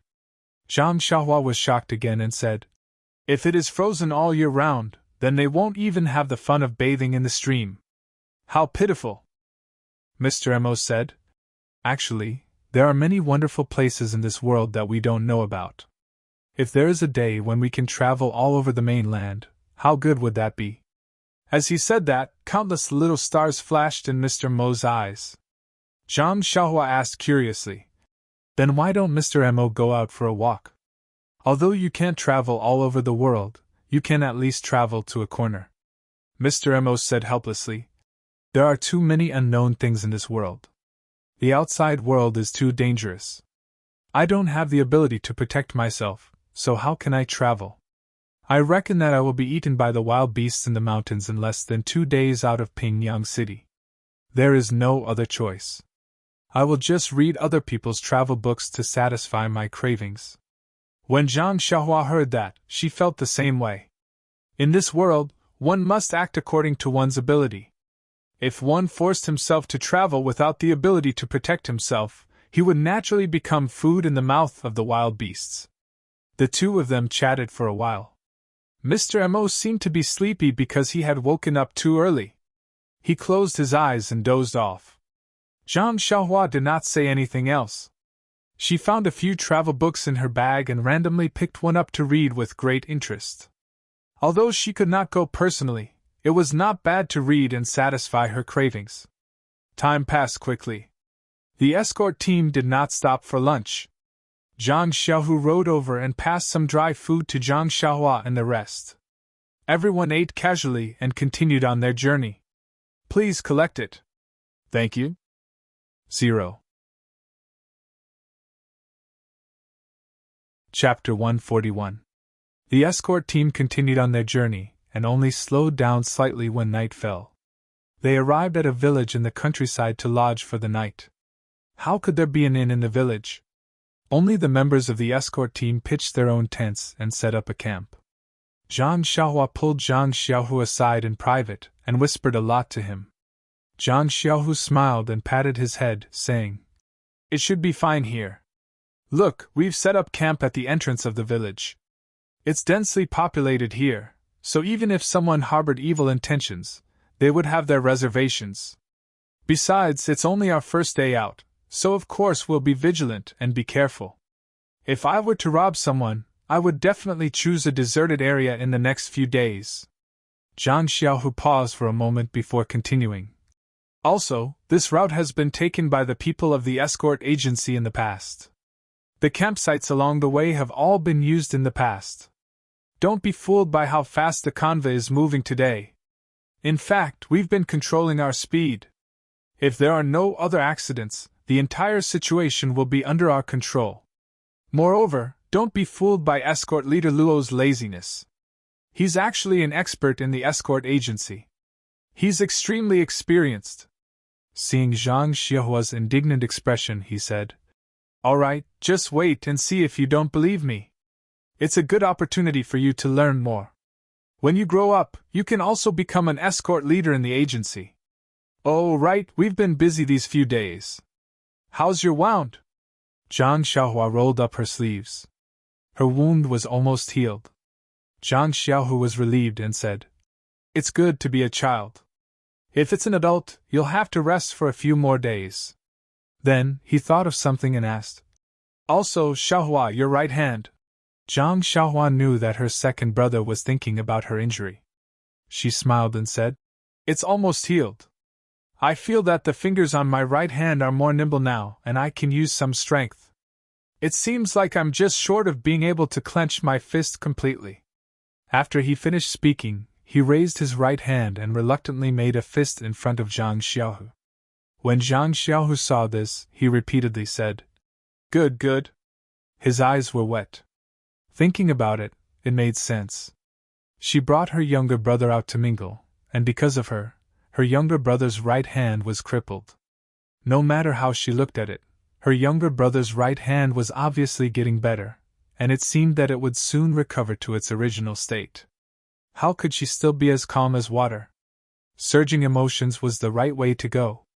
At the same time, he also had a trace of worry in his heart.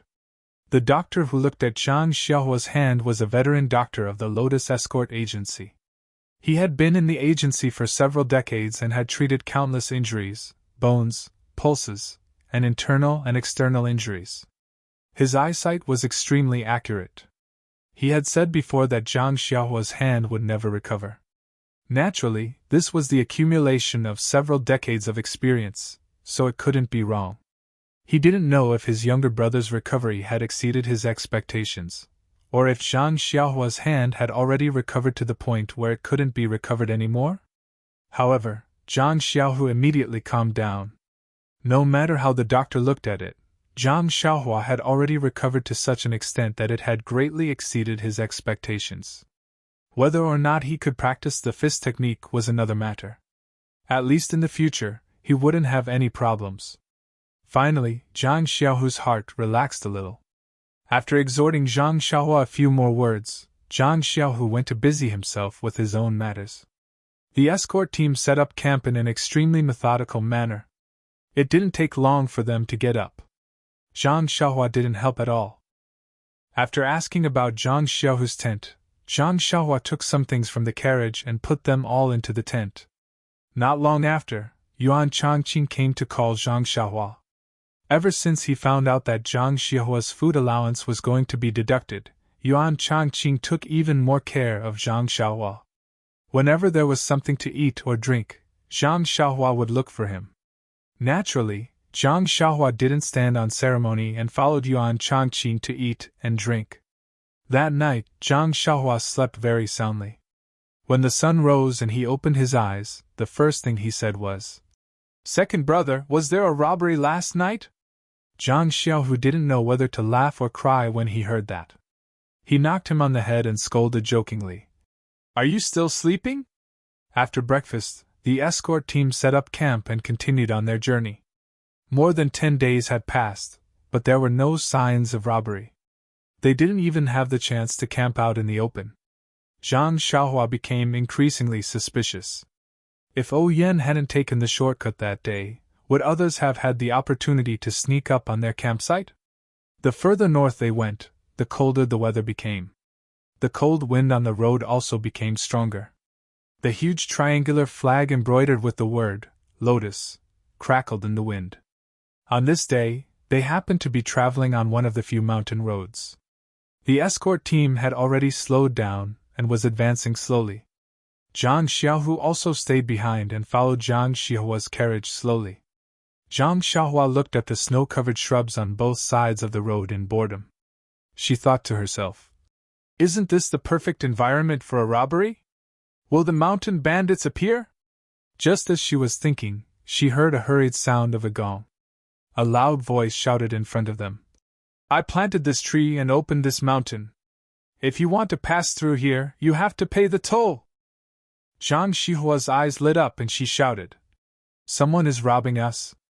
Zhang Xiaohu glared at Zhang Xiaohua helplessly and said, "Why are you so happy when you hear that someone is going to rob us?"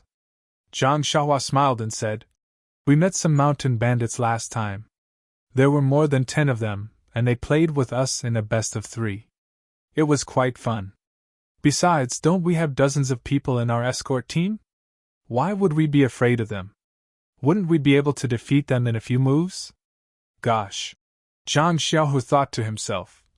So Xiaohua wants to watch the show. Zhang Xiaohu rebuked. "Last time, you encountered a dozen or so bandits. You can't say that there are only a dozen bandits. Although our escort team has a lot of people, if there are hundreds of bandits, how can we deal with them? Didn't you and I end up as captives?" "Ah, I see," Zhang Xiaohua exclaimed. "Then what should we do? Who knows how many bandits there are? Are there any strong ones that even second brother can't defeat?" At this moment, Zhang Xiaohu comforted him. "Xiaohua, sit in the car. I'll take a look in front. I think escort leader Luo has already gone over." Zhang Xiaohua was not obedient and begged, "Second brother, take me with you. I want to see the mountain bandits that only appear once in 100 years. Is that okay?" She was actually acting coquettishly as she spoke.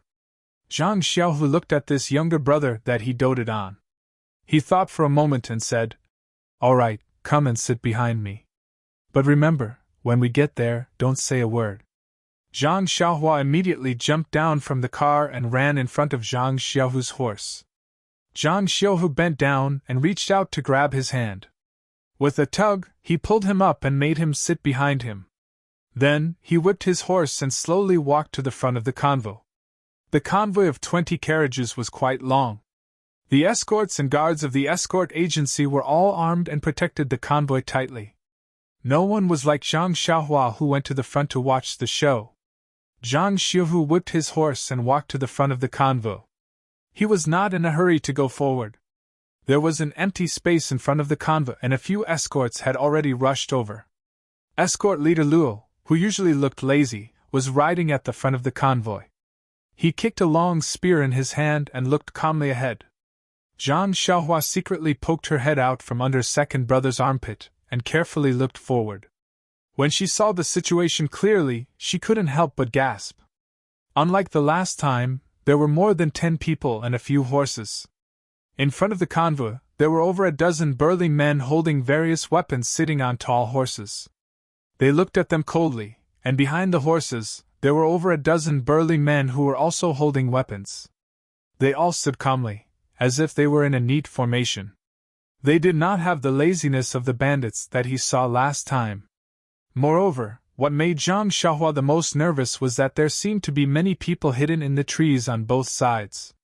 They seemed to be surrounding the entire convoy. Zhang Xiaohua asked softly, "Second brother, what should we do? There are so many people, I don't think we can fight them.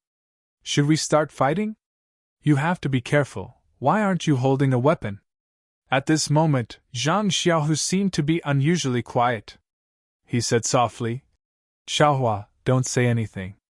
Just watch quietly." Zhang Xiaohua immediately shut her mouth when she heard this. Indeed, at this moment, escort leader Luo, who was standing in front of the convoy, moved. He shook the reins and let the horse slowly move forward until it reached the center of the empty space.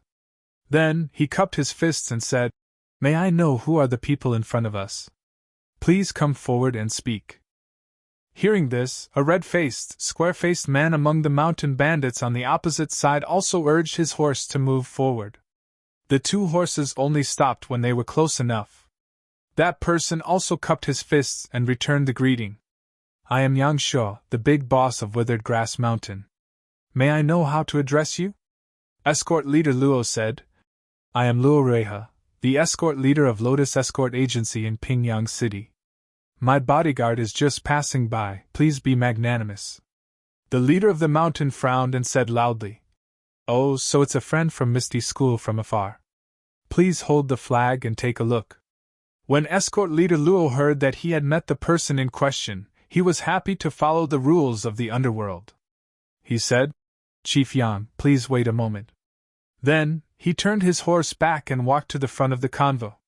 He shouted, "Please hold the flag." Thus, the two escorts beside the first carriage dismounted from their horses and came to the front of the carriage. They respectfully took down the escort flag from the carriage and walked to escort leader Luo's horse to hand the flag to him. Escort leader Luo held the flagpole with both hands and waved it in the air. Then, he turned his horse and returned to the empty space in the center of the convoy. Chief Yang, who had been waiting for escort leader Luo, examined the escort flag carefully and nodded. Then, he cupped his fists at the escort flag and said with a smile, "You are indeed a friend from Misty School. This Yang has neglected you. If you have time, please come to the stronghold for a chat." Escort leader Luo smiled and said, Of course. I came and went in a hurry today and didn't have time. If I pass by next time, I will definitely pay you a visit." Chief Yang said, "Then please have a safe journey, escort leader Luo. This is the token of our stronghold. You may travel for 500 miles. Then, he shook his hand and threw a small token over. Escort leader Luo smiled and said, "Thank you very much. There is a small token of our appreciation on the back. Please accept it, Chief Yang." Chief Yang nodded and said, "Thank you, escort leader Luo. This one will not see you off. Have a safe journey." Then, he cupped his fists again and returned to his camp. He said a few words to the people behind him, and the dozen or so horses followed him back into the forest. Escort leader Luo also turned his horse back when he saw the bandits leave. He gave a few instructions to the escorts behind him, and then gestured for the convoy to continue moving. Zhang Xiaohu saw the convoy move and brought Zhang Xiaohua back to the back of the carriage. However, Zhang Xiaohua refused to get down and clung to second brother's horse. Zhang Xiaohu said helplessly, "Let's ride for a while more. When I reach the front, you have to return to the carriage." Zhang Xiaohua nodded profusely.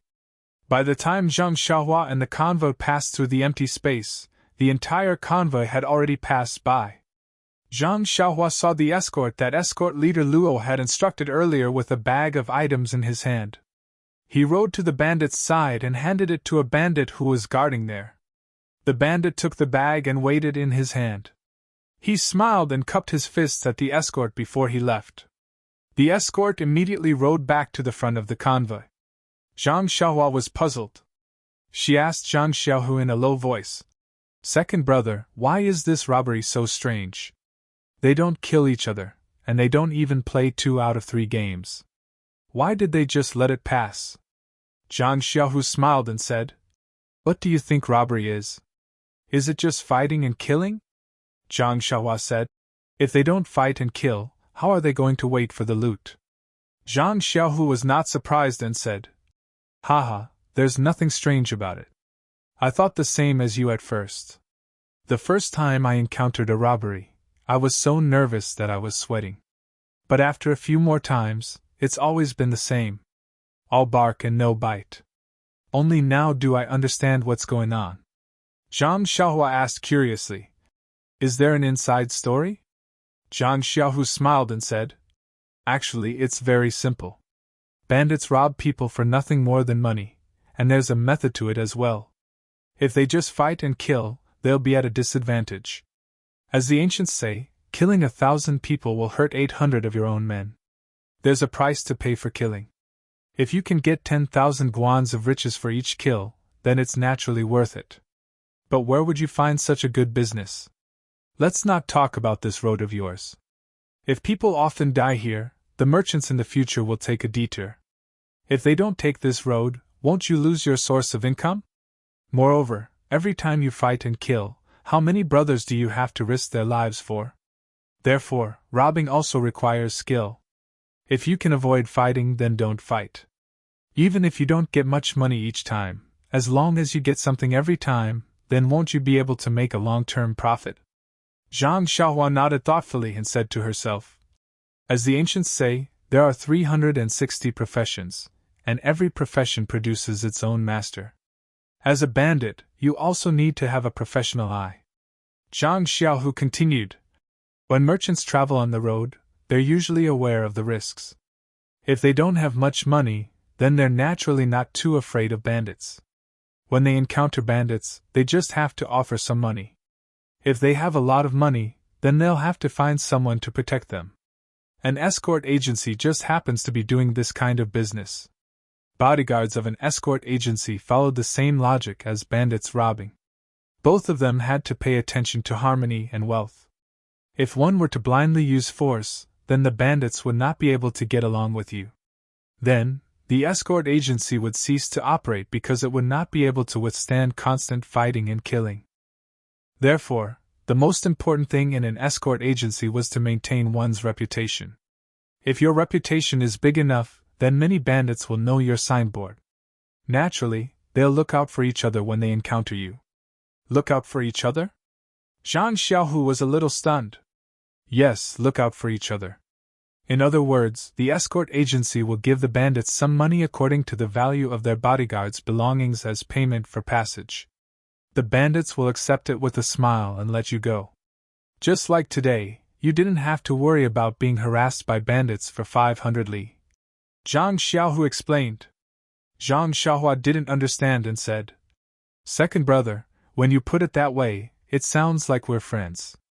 Zhang Xiaohu blinked and said, snakes and rats are a family.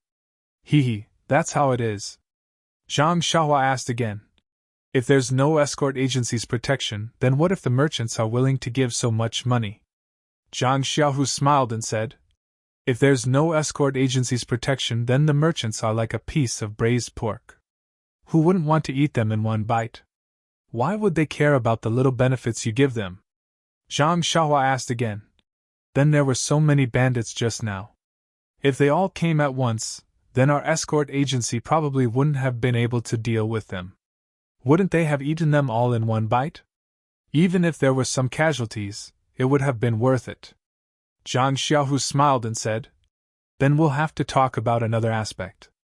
There are big and small escort agencies and their strength is uneven. If it were a small escort agency, then there would naturally be this risk. However, our Lotus Flower Escort Agency is backed by the Misty School. To put it bluntly, we're just a tool for the Misty School to amass wealth in the escort agency. They might be able to eat up the entire convoy, but then they would have to face the Misty School's thunderous retaliation. That Misty School is a famous sect in the Jianghu. They could just casually send some of their disciples to wipe out the entire nest of bandits. How would they have the guts to do that? Zhang Xiaohu became excited as he spoke. He swallowed his saliva and continued. There's another point.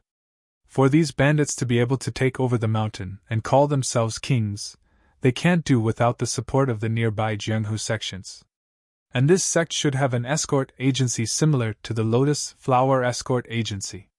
If they don't give us face, not only can the Misty School eliminate these bandits, they can also know the bandits within their sphere of influence and rob and kill their escort agency. Zhang Xiaohua nodded and said, I understand. Actually, to put it bluntly, martial strength is still the most important thing. If you're strong, then everyone can talk it out and part ways. Harmony breeds wealth. If you're weak, then you can only swallow your broken front teeth. That's right. Does that mean that the bandits of Shichui Mountain are backed by the Misty School? Zhang Xiaohu smiled and said, I don't know about that. but Shichuan Mountain is too small. Even if they want to rely on the Misty School, the Misty School won't pay them any attention. Zhang Xiaohua sighed and said, "AI, this Jianghu is too complicated. It's really hard to explain." Then Zhang Xiaohua said happily, "If that's the case, then wouldn't the escorts of your escort agency be very safe? You don't have to risk your lives?" Zhang Xiaohu smiled bitterly and said, "How can it be as free and unfettered as you say? There will always be bandits who don't know their limits and come to rob us. Being an escort agency is a profession that licks blood from the edge of the blade. Don't you see that the agency has to recruit new bodyguards and escorts every year? Then where did the old people go? But I'm only an escort right now. It's not my turn to do these kinds of things." Zhang Xiaohua listened and was silent in her heart. 0. Chapter 142. A typical robbery in the pugilistic world ended just like that. Zhang Xiaohua, who had originally thought that she would be able to witness a good show, was instead taught a good lesson by Zhang Xiaohu. Although she did not see the bloody side of the pugilistic world, she understood the greed and the exchange of power and money in the pugilistic world. At the same time, she also understood that in the pugilistic world, only the fist was the boss. In the following days, Zhang Xiaohua prayed that they would not encounter any more robbers or bandits. It was very different from when they first arrived. However, the wind and rain of the Jianghu would not change because of a certain person's thoughts. Along the way, it was not a sunny road. Along the way, they still encountered some blind thieves who did not put the Lotus Escort Agency and the Misty Sect in their eyes. However, as long as they were not arrogant and did not make a fart, how much insight could those thieves have? Basically, under the powerful force of the Lotus Flower Escort Agency's escorts, who were united with escort leader Luo at the center, the group collapsed. However, heaven and earth were merciless, and swords and spears had no eyes. A few of the escorts were still injured, and one of them even had his wrist almost chopped off. Although the escorts had the best medicine on them, and the team had also found the best doctor at the next town they stopped at, the injury was still very serious. His life was saved, but his hand was completely crippled. For the rest of the journey, the injured escort lay in the carriage behind Zhang Xiaohua. Zhang Xiaohua could see his listless eyes and gloomy expression from time to time. This made Zhang Xiaohua, who was originally very lively, feel unusually heavy. Fortunately, the Lotus Flower Escort Agency's martial skills were still quite good. There was only one seriously injured escort along the way. Although Zhang Xiaohua felt very uncomfortable, escort leader Luo was very happy.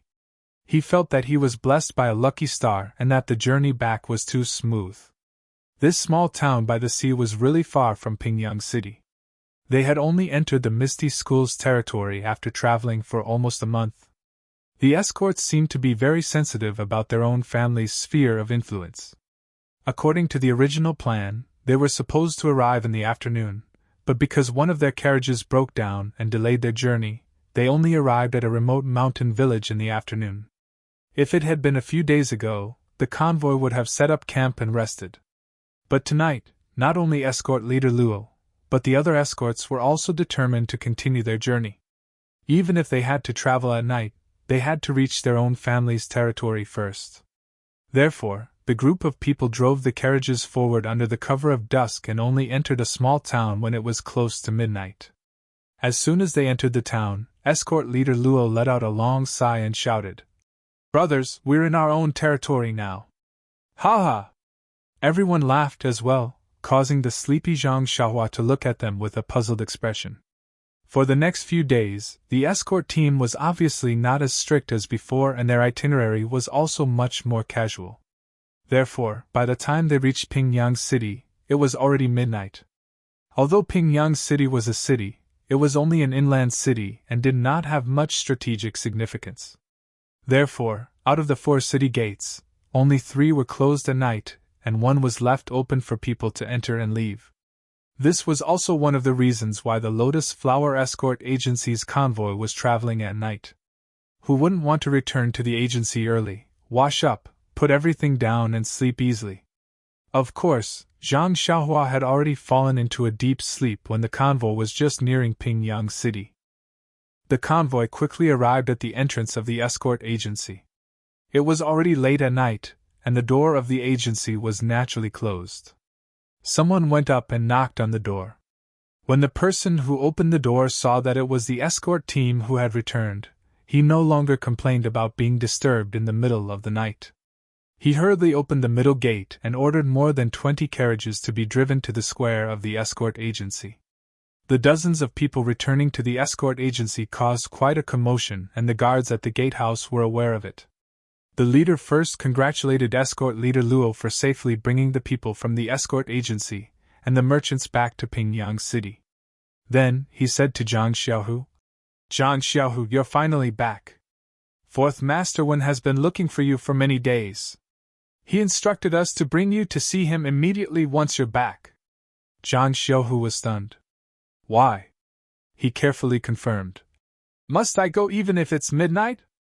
The guard smiled bitterly and said, "Fourth Master said so, but he didn't say what time it was. Since you're back now, I think you should make a trip there. Otherwise, it won't be good if Fourth Master gets angry." Zhang Xiaohu thought for a moment and said, "All right then. Thank you for the reminder." Then Zhang Xiaohu went to the square. He first carried the unconscious Zhang Xiaohua and placed her on the Kong bed in his small house. Then, he tidied up his belongings and brought them back into the house. Only then did he hesitantly go to the inner courtyard and into Fourth Master Wen's room. It was already past midnight and Fourth Master Wen's courtyard was quiet. Zhang Xiaohu tiptoed to the door and hesitated. Just as he was about to raise his hand and knock on the door, a slightly aged voice sounded from inside. "Who is it? Why are you looking for me at this time?" That voice sounded abruptly, scaring Zhang Xiaohu so much that he trembled. He was secretly impressed. The older the ginger, the spicier it was. Fourth Master Wen's internal energy was one of the best in the Lotus Escort Agency. I've just approached the door, and he heard me. AI, how much longer do I have to train to have this kind of achievement? Inside the room, Fourth Master Wen was furious. He cursed in his heart. Which unlucky child is outside? Why doesn't he have any morals of respecting the old and loving the young? This old man usually has insomnia and difficulty sleeping. Today, I was coincidentally able to close my eyes early. I was just about to fall asleep when you woke me up. If you wanted to come, then come. Why did you have to tiptoe around? It made me think that you were some evil person. My old heart was so scared that it was thumping. If you hadn't raised your hand to knock on the door, this old man would have immediately jumped out of the window and beat you up. I'll let you know the consequences of waking an old man up." Zhang Xiaohu stood up straight. His tone was full of respect as he said, "It's me, Zhang Xiaohu." "Zhang Xiaohu?" Fourth Master Wen asked hesitantly. "What business do you have with me?" When Zhang Xiaohu heard Fourth Master Wen question him, he couldn't help but be shocked. He hurriedly said, "Fourth Master, I just came back from running an escort mission outside. Shao Si at the door said that you were looking for me. If he saw me, he told me to come see you immediately." "Ah?" Fourth Master Wen said angrily. "So it's like that." Cough, cough. Fourth Master Wen was so angry that he couldn't breathe properly. He actually coughed and drank a mouthful of water before continuing. "Did I say that? However, even if I did say that, there's no need to come in the middle of the night." Zhang Xiaohu said awkwardly. "Shao Si said that your instructions were hurried and thought that it was something important. Moreover, you didn't say that you couldn't come in the middle of the night. That's why he informed me. If there's nothing else, I'll go back first. When the sun rises, I'll come back to listen to your teachings." When Fourth Master Wen heard this, he said, "Oh, I know. I ordered this a month ago. It's been almost 2 months. I almost forgot. Sigh, I'm old and tend to forget things. All right, you don't have to go back. Wait a moment, I'll get up now. Anyway, tonight will definitely be a sleepless night." Zhang Xiaohu waited quietly for a moment before Fourth Master Wen opened the door to let him in. The two of them sat down.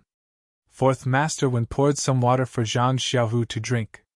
Only then did Fourth Master Wen stare at Zhang Xiaohu and say, "Zhang Xiaohu, this escort mission took quite a long time. It's been hard on you."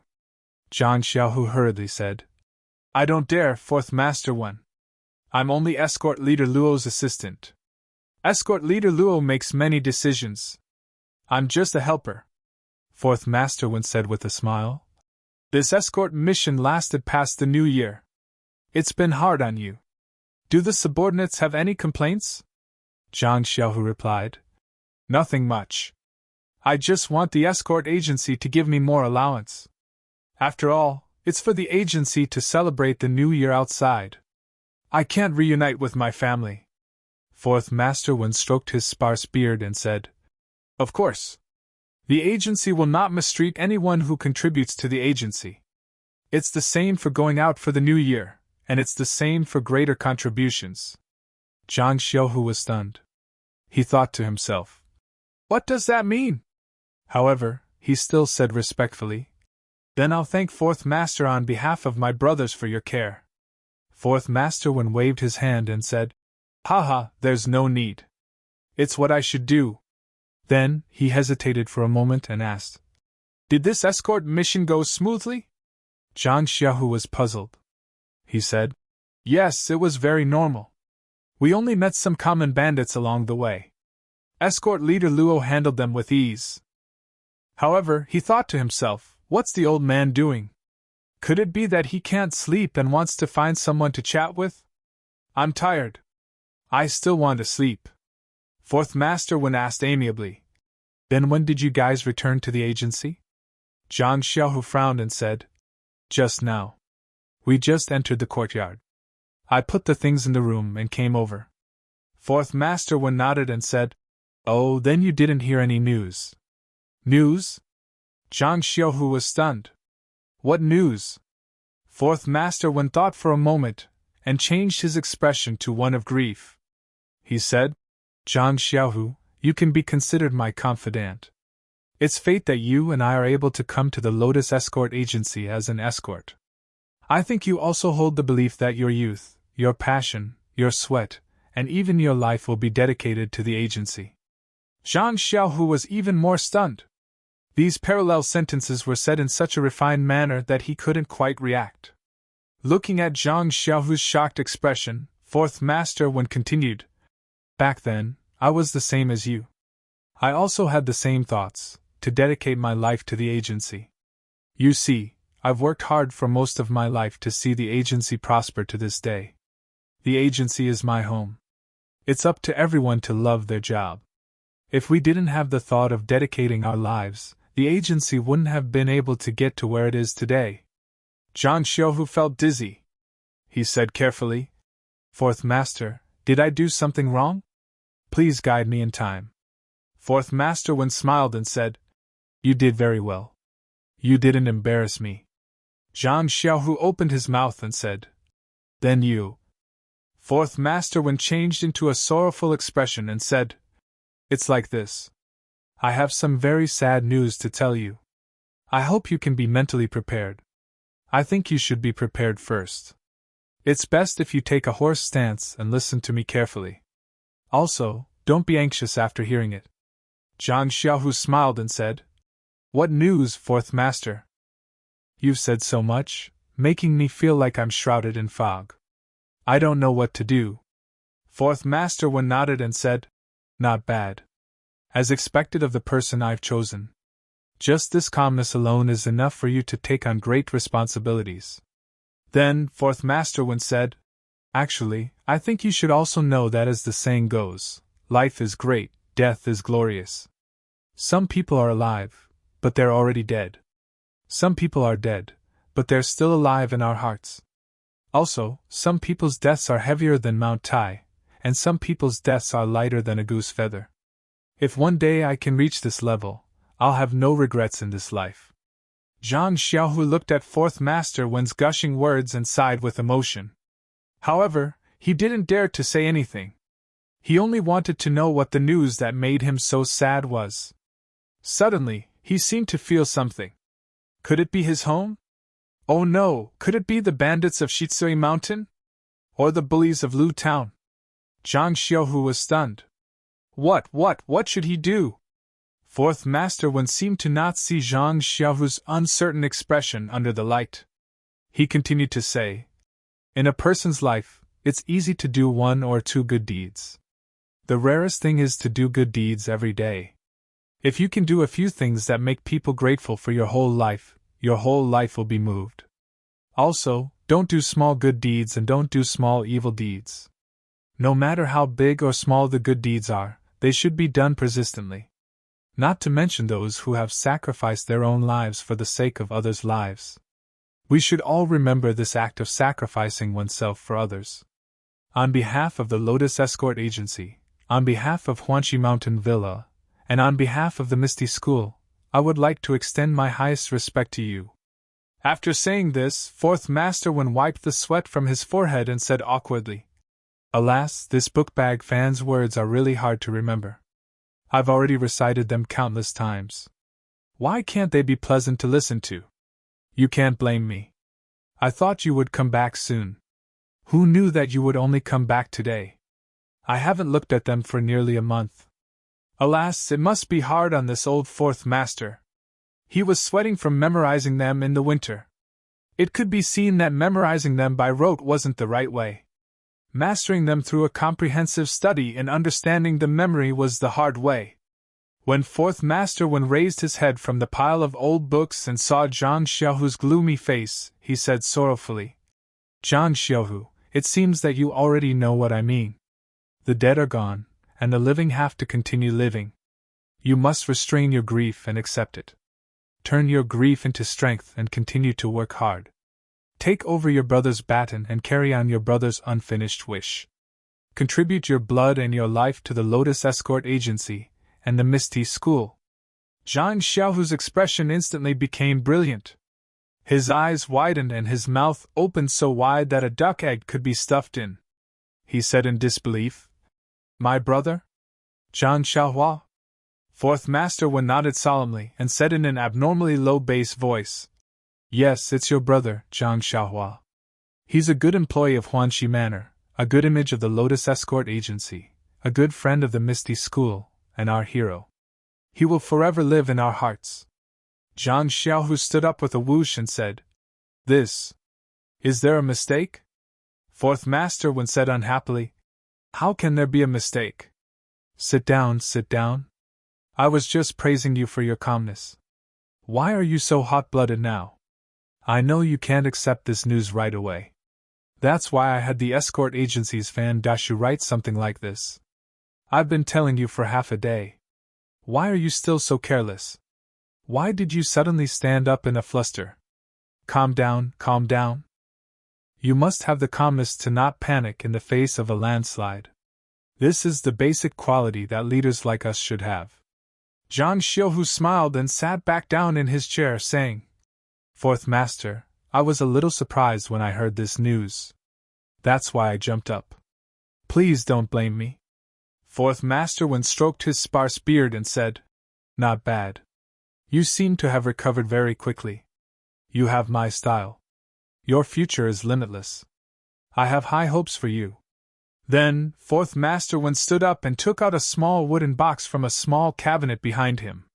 He placed it in front of Zhang Xiaohu and said, Although Zhang Xiaohua has left us, we will definitely publicize his touching deeds and let him leave his name in the history of Jianghu. However, the situation in Jianghu is changing rapidly. There are many situations that are disadvantageous to the Misty School. We cannot publicize Zhang Xiaohua's sacrifice to save his master for now. Therefore, we can only compensate in other ways. This was personally given to me by the Misty School's sect leader Open. He asked me to pass it to you as a sign of his deep respect for Zhang Xiaohua. Zhang Xiaohu opened the wooden box in confusion. Inside was a thick stack of banknotes. At a glance, there were at least 100 banknotes.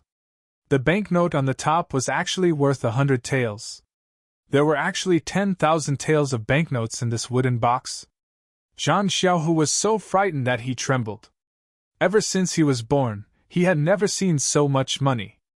This was enough to scare him to death. He pushed the wooden box and said, "Fourth Master, why is this?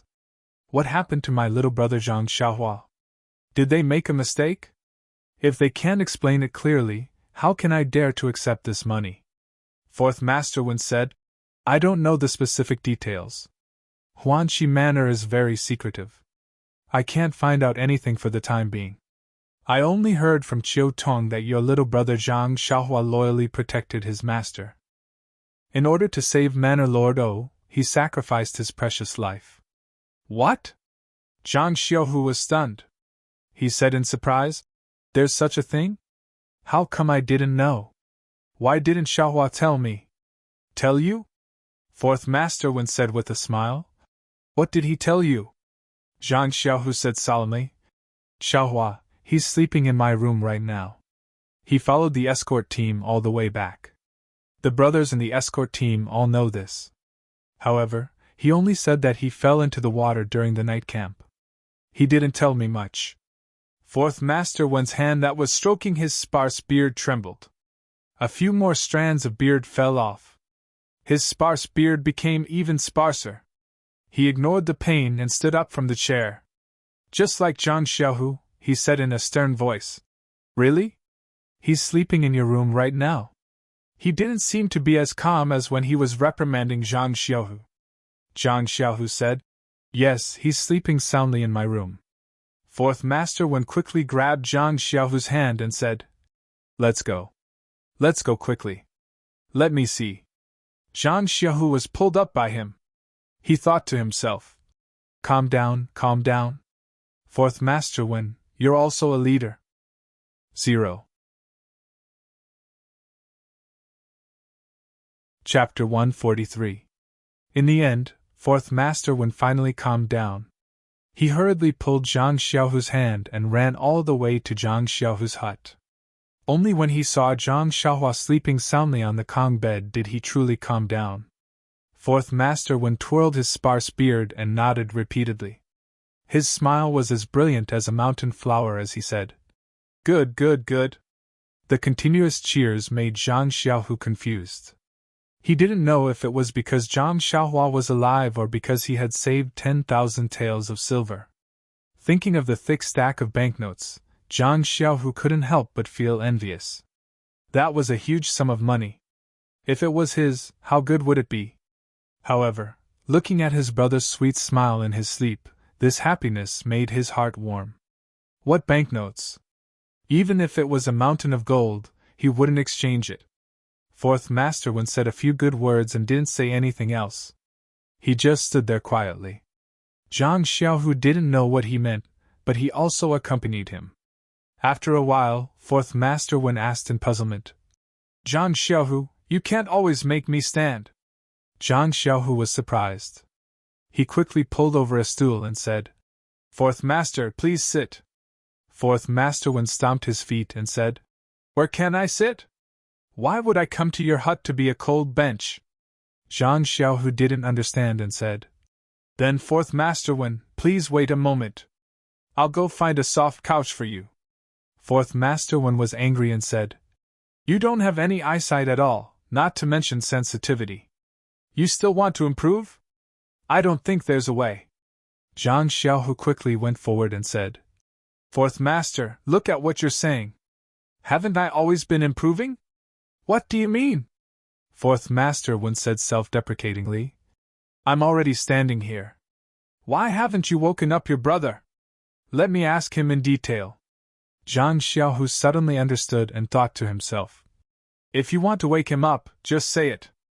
If you don't say it, how would I know? I can't read your mind." However, he didn't dare to say that. He continued to smile and said, "Fourth Master, it's not that I don't want to call my brother, but he has a problem with sleeping. As long as he's asleep, no matter how you call him, he won't wake up. If you don't believe me, you can try to push him yourself." Fourth Master Wen was stunned and said in disbelief, "Is there such a thing? I don't believe it." After saying that, she stepped forward and pushed Zhang Xiaohua hard. She shouted in his ear, "Zhang Xiaohua, Zhang Xiaohua." Zhang Xiaohua's breathing was even and she was still sound asleep.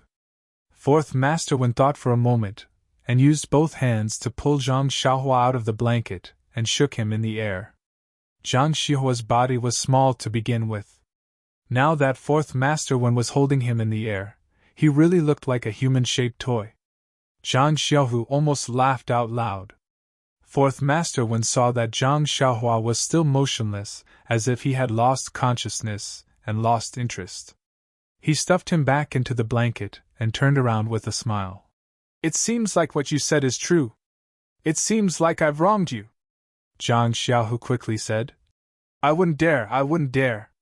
Fourth Master Wen thought for a moment and said, "Since your brother has returned safely, Manor Head O will definitely see him immediately if he knows. Tomorrow morning, tell him not to go anywhere. Someone will probably come to bring him back to the manor." Zhang Xiaohu nodded and said, "All right, I understand. Fourth Master, I'll watch over him and won't let him go anywhere." Fourth Master Wen smiled and said, "All right, then you should rest too. I'll go find the gate guard, Shao Si. He actually let you disturb my sleep. I'll definitely not forgive him. I'll send him to Huanxi Manor to deliver a message." Zhang Xiaohu nodded and didn't dare to speak. He was afraid that Fourth Master Wen would take his anger out on him.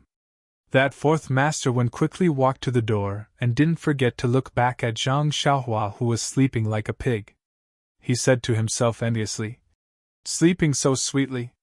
It's still good to be young. If I could sleep so sweetly, I wouldn't even exchange for 10,000 taels of silver." After saying this, he turned around and left reluctantly. Behind him, Zhang Xiaohu wanted to say something but hesitated. He thought, "Fourth Master, can you give me 10,000 taels of silver and I'll exchange for it?" The next morning, Zhang Xiaohua opened his eyes and carefully looked around. Only then did he realize that he had returned to the familiar little house when he was recuperating. He had just sat up from his bed when Zhang Xiaohu on the other side of the Kong bed woke up.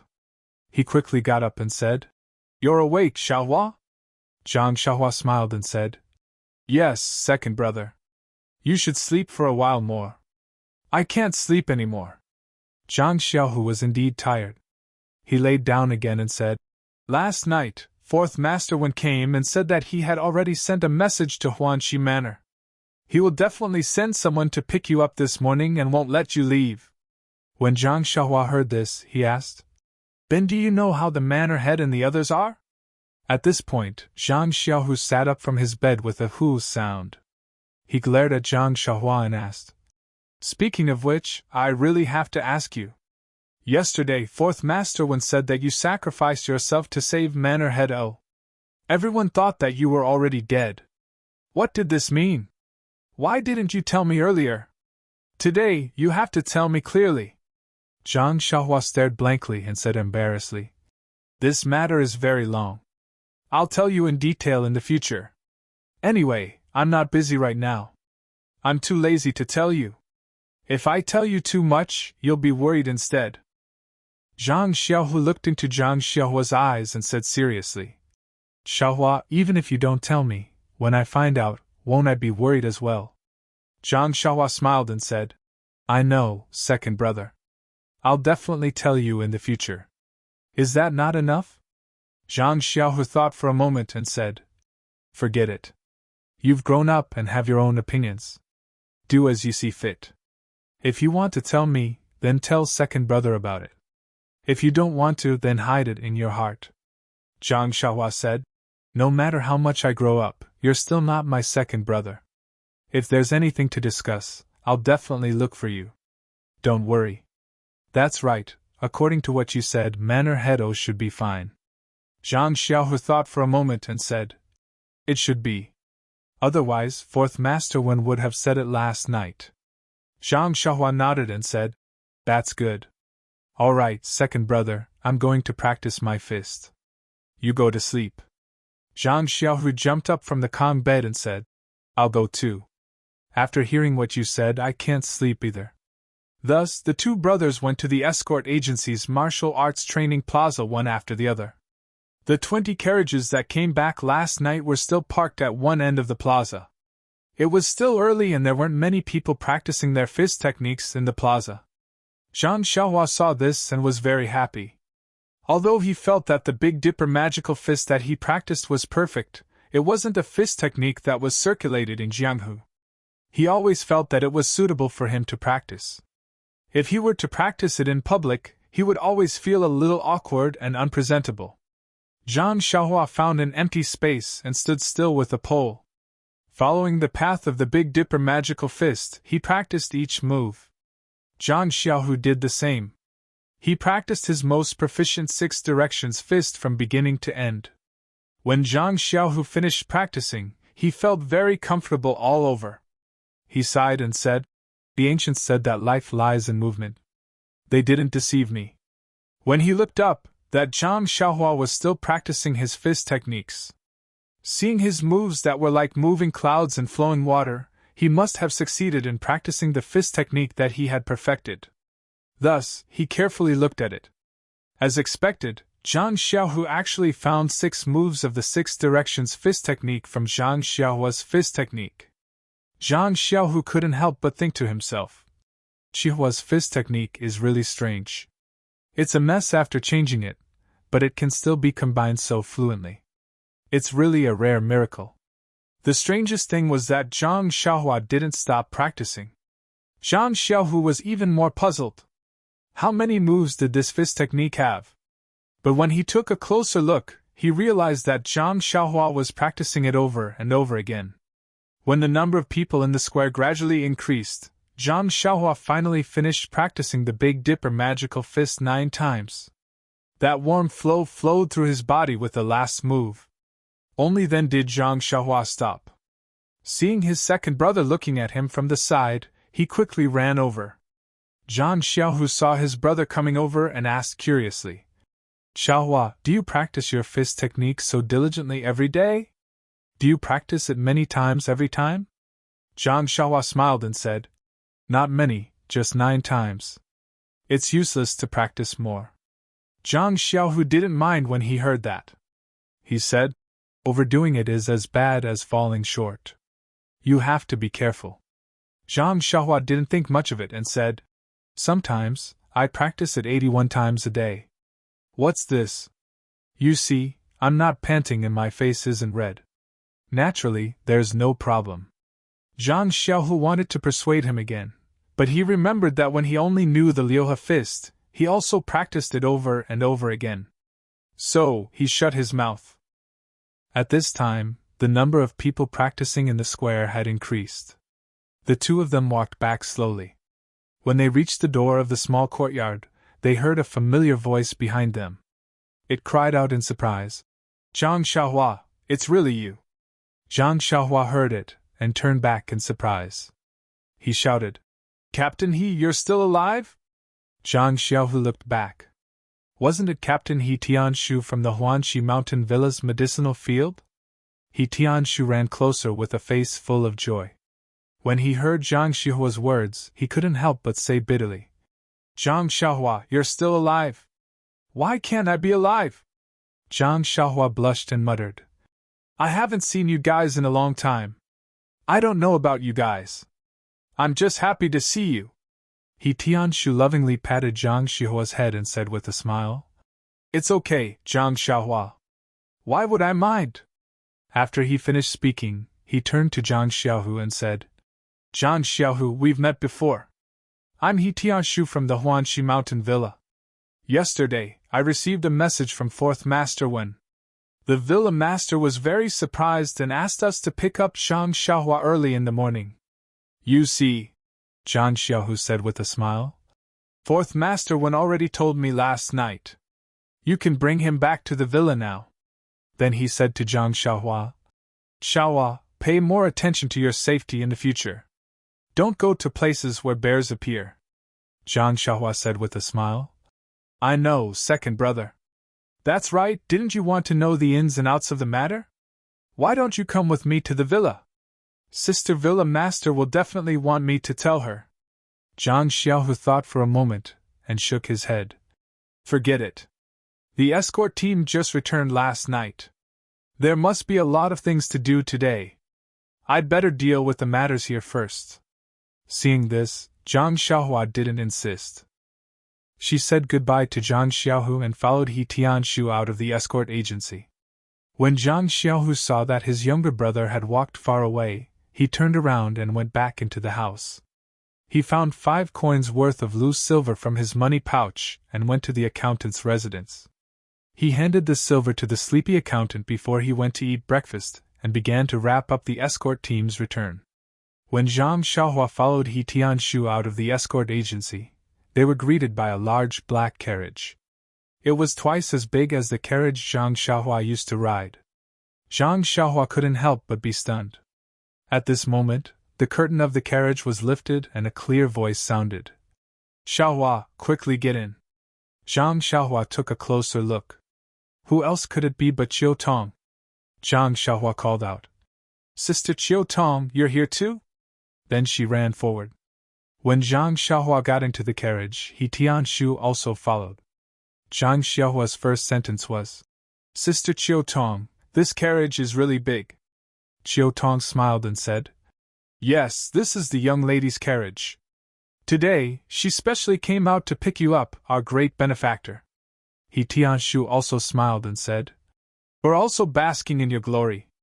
That's why we had such a large carriage." Zhang Xiaohua blushed a little and said, "It's nothing, Sister Chiu Tong. You've always treated me very well, so this is what I should do." He Tianshu shook his head and said, "Sigh, this is what I should do, but I can't do it well. Zhang Xiaohua, I really don't know what to say about you. You've really exceeded our expectations." Zhang Xiaohua continued to be shy and asked, "Oh right, Captain He, what happened after that? Sister O didn't have anything serious, right? I've always wanted to know." He Tianshu smiled and told her everything that happened after Zhang Xiaohua fainted. When Zhang Xiaohua heard that O Yan was fine and that the black-clothed men didn't chase after them, she couldn't help but pat her chest to express her relief. Chiu Tong smiled and said, "This is all thanks to you." Zhang Xiaohua was stunned and said, "I fell into the water, how could I help?" Chiu Tong smiled and said, "You fell into the water, but the black-clothed men didn't know. You killed that old man with a single slash. That old man was the most powerful among them, so of course they were scared witless and didn't dare to cause trouble again." Although Zhang Xiaohua wasn't very old, she knew the depth of the situation. She smiled and said, "Sister Chiu Tong, don't think too highly of me. I think the black-clothed men should be worried about the reinforcements behind us." He Tianshu interrupted and said, "Forget it, anything we say now is just advice after the fact. Who knows what they're thinking? Anyway, we've already returned safely." Zhang Xiaohua seemed to have thought of something and asked, "Oh right, Captain He, do you know who the black-clothed men are?" He Tianshu frowned and said, "I'm not too sure. After we returned, these matters were handed over to the disciplinary hall of the sect. Who knows if they found them or not? I'm not too sure either." Zhang Xiaohua nodded and didn't say anything else. Actually, she had a vague feeling that since the black-clothed men dared to kill O Yan, they must have a certain level of confidence. This confidence wasn't just a guarantee of success, but also a guarantee of destroying the corpse and destroying all evidence if they failed. Chiu Tong was still worried about Zhang Xiaohua's injuries and couldn't help but ask. Zhang Xiaohua smiled and said, "At that time, I was knocked unconscious by that old man. It took me more than 10 days to wake up. Now my injuries are completely healed. Look, I was still practicing my boxing at the escort agency just now." Hearing this, Chiu Tong was slightly relieved and said with lingering fear, "After that, we sent many people to look for you, but they couldn't find you. Who knew that you'd run to a small town along the coast? This is far from what we imagined. Miss kept wondering if you—" Zhang Xiaohua opened her mouth and was about to explain when He Tianshu waved his hand and said, "Let's not talk about it now. The villa lord will definitely ask about it later. You can talk about it in detail later so that you don't have to repeat it twice." Zhang Xiaohua smiled and said, "Captain, he is right. Sister Chiu Tong, you can listen to it later." The carriage drove steadily and quickly. It didn't take long for them to arrive at the side gate of Huanxi Mountain Villa. Now, the number of guards at the gate of Huanxi Mountain Villa was twice as many as before. They also checked carefully.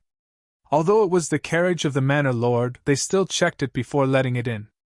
The carriage entered the villa and stopped in the small courtyard where they went out last time.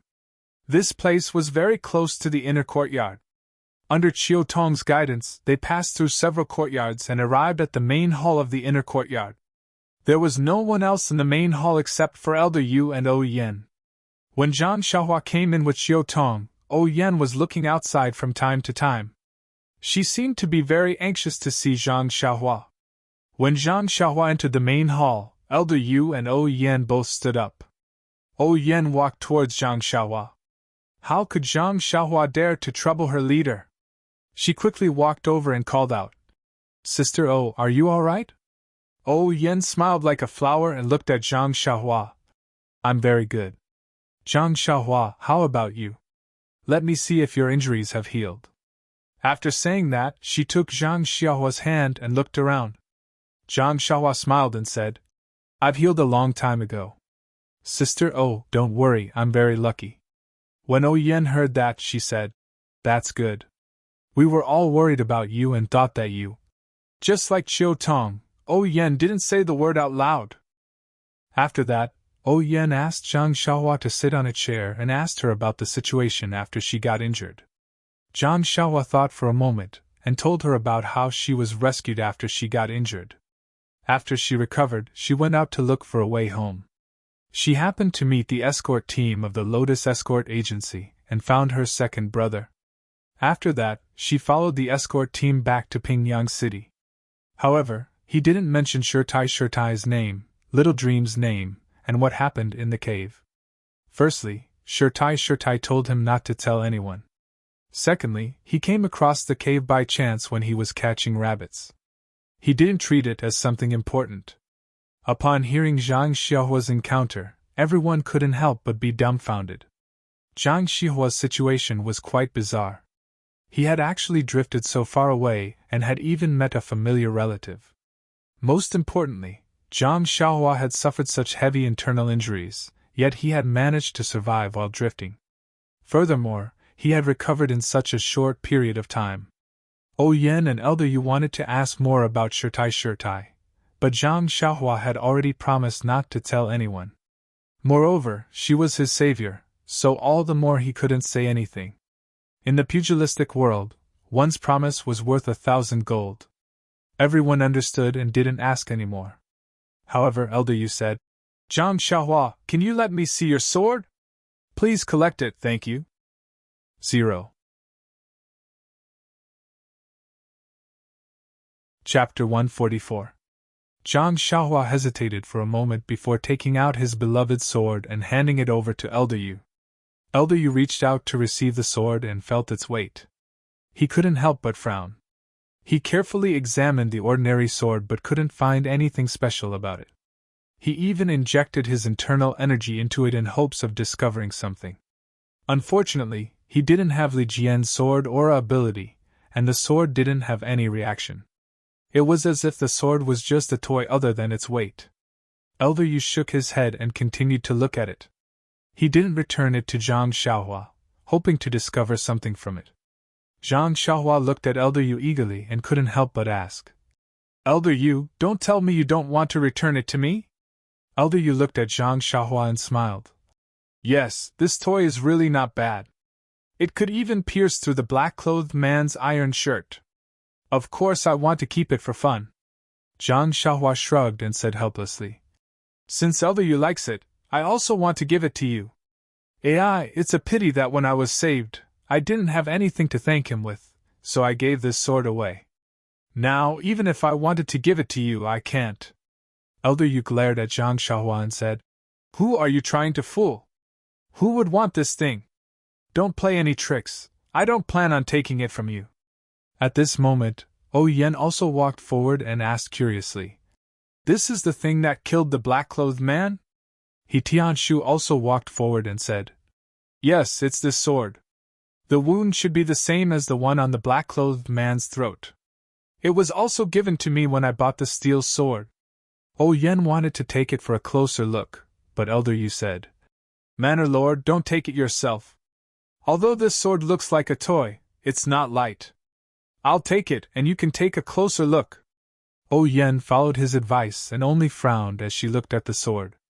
She also didn't understand what it meant and said, "Although my physique is limited and I can't practice martial arts, I've read a lot of books. However, I've never heard of any records of such a divine weapon."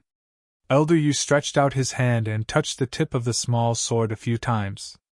He was even more astonished as he said, "This small sword clearly hasn't been sharpened. How did it pierce through the body?" He Tianshu also said, "Yes, when I saw the black-clothed man's wound, I also had the same thought. That sword was given to Zhang Xiaohua by me. I also remember that it wasn't sharpened." Elder Yu thought for a moment before turning to ask Zhang Xiaohua, "Did you really use this small sword to kill the man in black?" Zhang Xiaohua helplessly nodded again and gave an affirmative answer. Elder Yu threw the small sword to Zhang Xiaohua and said, "How about this, Zhang Xiaohua, stab me with the sword, just like how you stabbed the black-clothed man." When Zhang Xiaohua and the others heard this, they were shocked and said in unison, "This is not appropriate." "Yu Lao," Yen said, "why are you so serious? It's enough to know that it was this small sword that did it. There's no need to see its power." Zhang Xiaohua also shook her head and said, "Yu Lao, let's not talk about how the atmosphere is different now. I've already forgotten how I used the sword that day.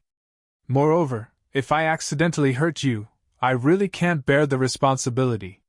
He Tianshu also dissuaded, "Yu Lao, this junior has to say something inappropriate. That black-clothed man's martial arts might not be as good as yours, but his iron shirt skill is indeed top-notch.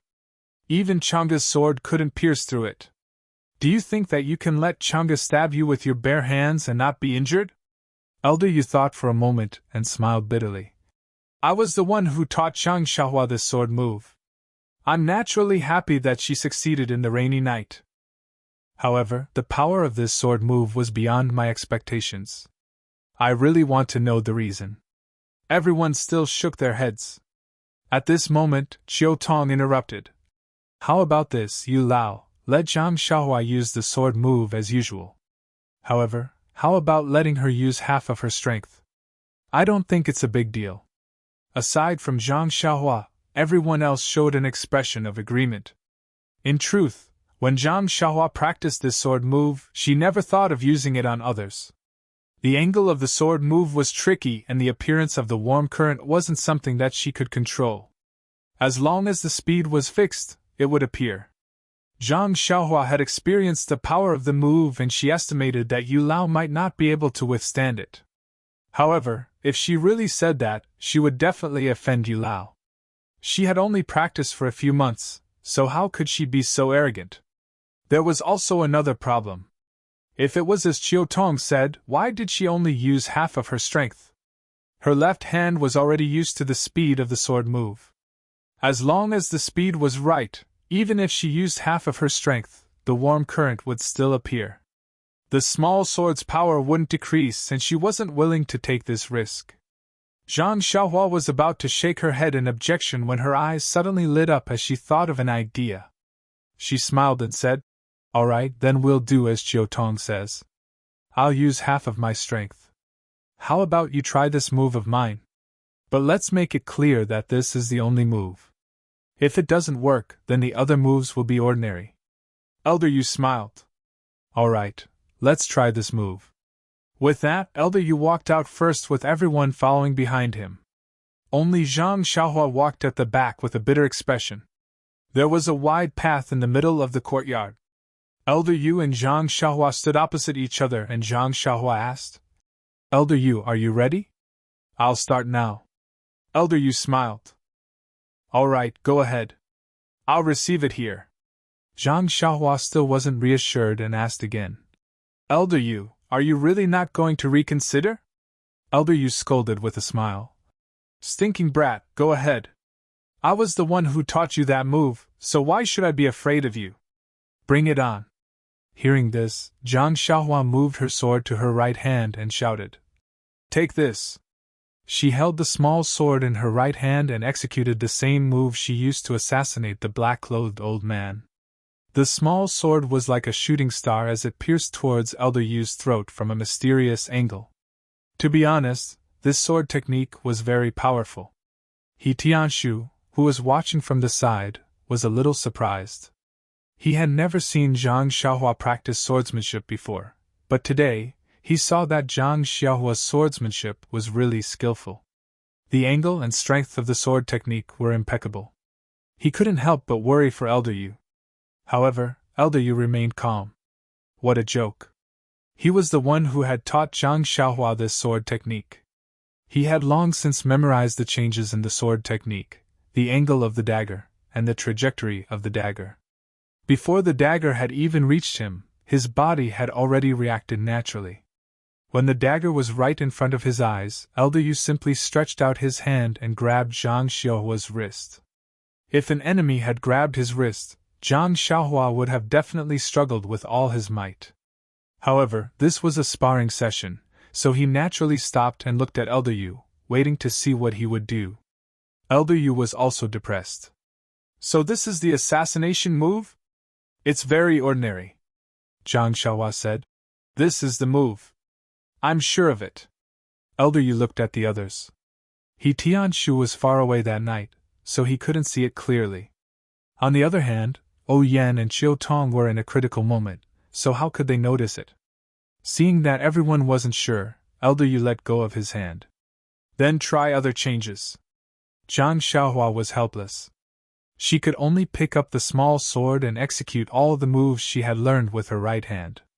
But the result was that she was caught by Elder Yu's single arm. Elder Yu was still unsatisfied. What if you use your full strength?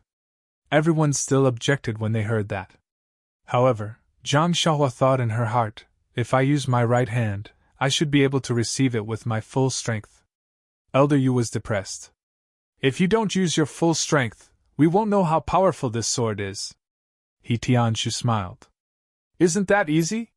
Just use the big tree in the courtyard to test it. Elder Yu laughed. Haha, Tianshu is right. I've been thinking too much. Come, let's try the big tree. In the corner of the courtyard, there was a big tree that needed two people to wrap their arms around it. Elder Yu walked to the bottom of the tree and smiled at Yan. Manor Lord, how about using this tree as an experiment? Yan smiled. It's fine as long as we don't kill it. Elder Yu turned to Zhang Xiaohua and said, Zhang Xiaohua, use all your strength to stab this tree. Zhang Xiaohua cursed in her heart. This tree is also a life. Why don't you have any love for the environment? When I practice my sword, I don't even bear to harm the flowers and plants. Why are you instructing me to do such a bad thing? Zhang Xiaohua walked to the bottom of the tree and used the same move. She used all her strength to stab the tree. Zhang Xiaohua's arm's strength of 500 kilograms wasn't for nothing. With a poochie sound, the small sword was able to pierce 3 to 4 inches into the tree. Although this result was very obvious, Elder Yu wasn't satisfied. The sharp tip of the sword could achieve the same result, but the tip of the sword didn't manage to break the black-robed elder's iron shirt. Therefore, he asked for the small sword in Zhang Xiaohua's hand and used it himself. He held the small sword tightly and stabbed it into the tree with all his strength. With a poo sound, the sword pierced into the tree. It was the length of the small sword tip, no different from an ordinary iron rod. Elder Yu pulled out the small sword and looked at the small hole in the tree. Without saying anything, he turned to Zhang Xiaohua and said, Zhang Xiaohua, your strength isn't small. Even my stab wasn't as deep as yours. Zhang Xiaohua beamed with joy and said, I don't dare. Elder Yu, I'm still young. They tried many times, but they weren't satisfied with the result. Thus, everyone used their superhuman imagination and attributed Zhang Xiaohua's success in assassinating the black-robed elder to carelessness. It must be because the black-robed elder saw Zhang Xiaohua's small sword and didn't pay attention to it. He thought that Zhang Xiaohua didn't know any martial arts, so he didn't use his full strength to block and only used his palm to block.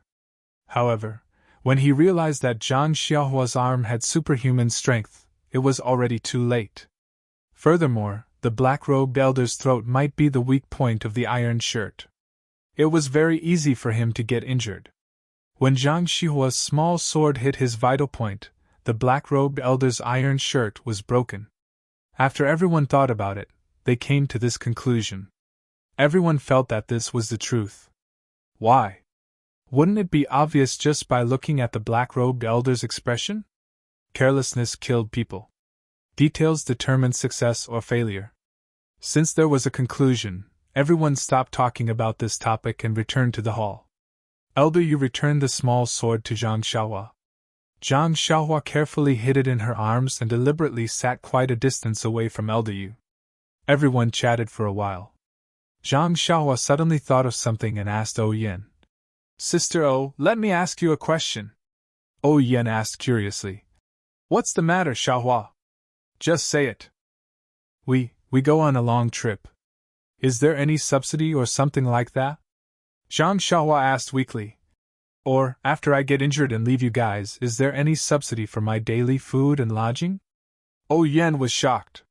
She looked at Xiao Tong and said, Xiahua, what do you mean by this? Can't you be a little clearer? Zhang Xiahua blushed and told her about how escort leader Luo of the Lotus Flower Escort Agency asked Zhang Xiaohu for her living expenses. O Yan's face turned white with anger. Just as she was about to speak, Xiao Tong spoke first. Young miss, don't be angry. Let me handle this matter. When I have time, I'll go to the escort agency to find Fourth Master Wen and explain the matter clearly. O Yan let out a long breath and said, Okay, I can rest assured with you handling things. Then she smiled at Zhang Xiahua and said, Xiahua, you don't have to worry about this matter. We'll handle it. Zhang Xiahua let out a long breath and said, My second brother doesn't have much monthly income. If he also pays for my food and lodging, this escort trip will be for nothing. Damn, did he forget about the pile of money? When O Yen heard this, she also remembered something. She said to Zhang Xiahua, Xiahua, wait a moment. With that, she went out. Not long after, she came back with a small wooden box. She handed it to Zhang Xiahua and said, Zhang Xiahua, this was prepared for you a while ago. Now that you're back, I'll give it to you. Zhang Xiahua was stunned. After hesitating for a moment, she took it and opened it. In an instant, she was like Zhang Xiaohu from last night. She asked in surprise, Sister O, so many banknotes? Are they for me? Seeing Zhang Xiaohua's shocked expression, everyone chuckled. Xiao Tong explained, This is the compensation for your death. Our Misty School's Boss O personally appointed it. It was originally 300 taels, but Boss O felt that it was too little and directly increased it to 5,000 taels. Our mistress also felt that it was too little, so she took out 5,000 taels from the villa to round it up and give it to your family.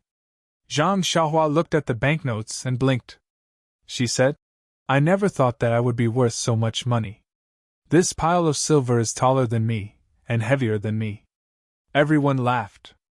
That's for sure. Zhang Xiahua thought for a moment, then closed the wooden box and returned it to O Yen. She said, Sister O, you've been so good to me. In my heart, you're just like my old sister Chan Qian. If you're in danger, I'll naturally step forward bravely, just like how I would save my family. Besides, I'm fine. I didn't sacrifice myself, so I can't take this money. Zhang Xiaohua's actions were out of O Yan's expectations.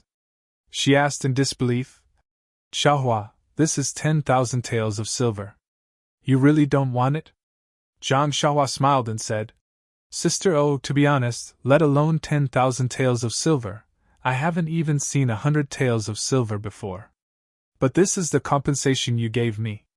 If I really died, maybe you could give it to my family. But I'm fine now, so I naturally can't accept it. O Yen thought for a moment and said, How about this? No matter what, you saved my life. To be honest, your sister O's life is very precious, far more valuable than this money. How about this banknote be my gift to you? Zhang Xiahua still refused. She said, Sister O, didn't I just say that I saved you like how I saved my family? Do you think my family will give me money? One wanted to give, the other didn't want to accept. After pushing back and forth for a long time, Zhang Xiahua had no choice but to open the small wooden box and said, Sister Oh, how about this? I accept your kindness. After saying that, she took out a banknote of 100 taels of silver from the wooden box and put it in her arms. She then said, "The weight of this 100 taels of silver in my heart is the same as the weight of 10,000 taels of silver in Sister O's heart. If I accept this 100 taels of silver, it means that I've accepted the 10,000 taels of silver in Sister O's heart. What do you think?" When O Yen heard this, her eyes lit up. She pursed her lips and said with a smile, "Xiaohua, you really have a lot of ideas. All right, since that's the case, I won't force you anymore. But you have to remember that you just said that you treat me as your family, then I will also treat you as my family in the future. I hope that you will really treat me as your sister in the future." When Zhang Xiaohua heard this, she was very happy and said, "Sister O, I really can't ask for more than to have you as my manor lord." When O Yen heard this, she rolled her eyes and said with a smile, "It's good that you know. I won't treat you unfairly in the future." Then she said to Chiu Tong, "When you go back, tell the manor's accountant that Xiaohua's monthly allowance is—" O Yen thought for a while but didn't say a specific number. Chiu Tong knew that O Yen didn't know the monthly allowance given by the manor, so she said with a smile, "Miss, you don't have to worry about this.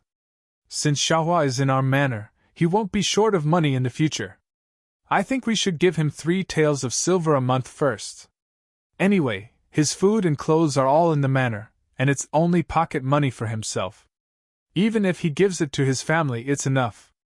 When Zhang Xiaohua heard that her monthly allowance would be increased by 10 times, she was naturally happy and couldn't close her mouth. When O Yen saw that Zhang Xiaohua was happy, she didn't have any objections and expressed her agreement. Then she said to Zhang Xiaohua, "Xiaohua, what do you want to do in the manor in the future? Let Chiu Tong arrange it for you." Zhang Xiaohua thought for a while and said, "I think it's better if I follow Captain He. First, I can learn fist techniques. Second, I can learn how to plant herbs. I can also help my sister solve some problems." O Yen smiled and said, "Don't tell me Xiaohua is still thinking for your sister. Then it's up to you." Then she said to He Tianshu, "Then I'll have to trouble Captain He to take good care of Xiaohua in the future. Don't restrict his actions too much. If he wants to read, let him read. If he wants to practice, let him practice. What do you think?" He Tianshu smiled and said, "I'll follow Manor Head's wishes. Zhang Xiaohua is a very good child. I don't need to take care of her." Elder Yu also smiled and said, "Zhang Xiaohua is also very hardworking when it comes to practicing martial arts. She's really good." Everyone's praise made Zhang Xiaohua feel very uncomfortable. He scratched his head and said helplessly, "Am I really that good? Why didn't I realize it?" Just as he said that, he heard his stomach grumble. Zhang Xiaohua blushed again and said, "Sister O, we've been talking about it all morning. Is there still any breakfast to eat? I haven't eaten the manor's food in a long time. I really want to eat some." Everyone laughed. "Please collect it." "Thank you." 0. You're tuning into the Phoenix Nights YouTube channel. Don't forget to subscribe and join us on this journey to catch the most captivating stories.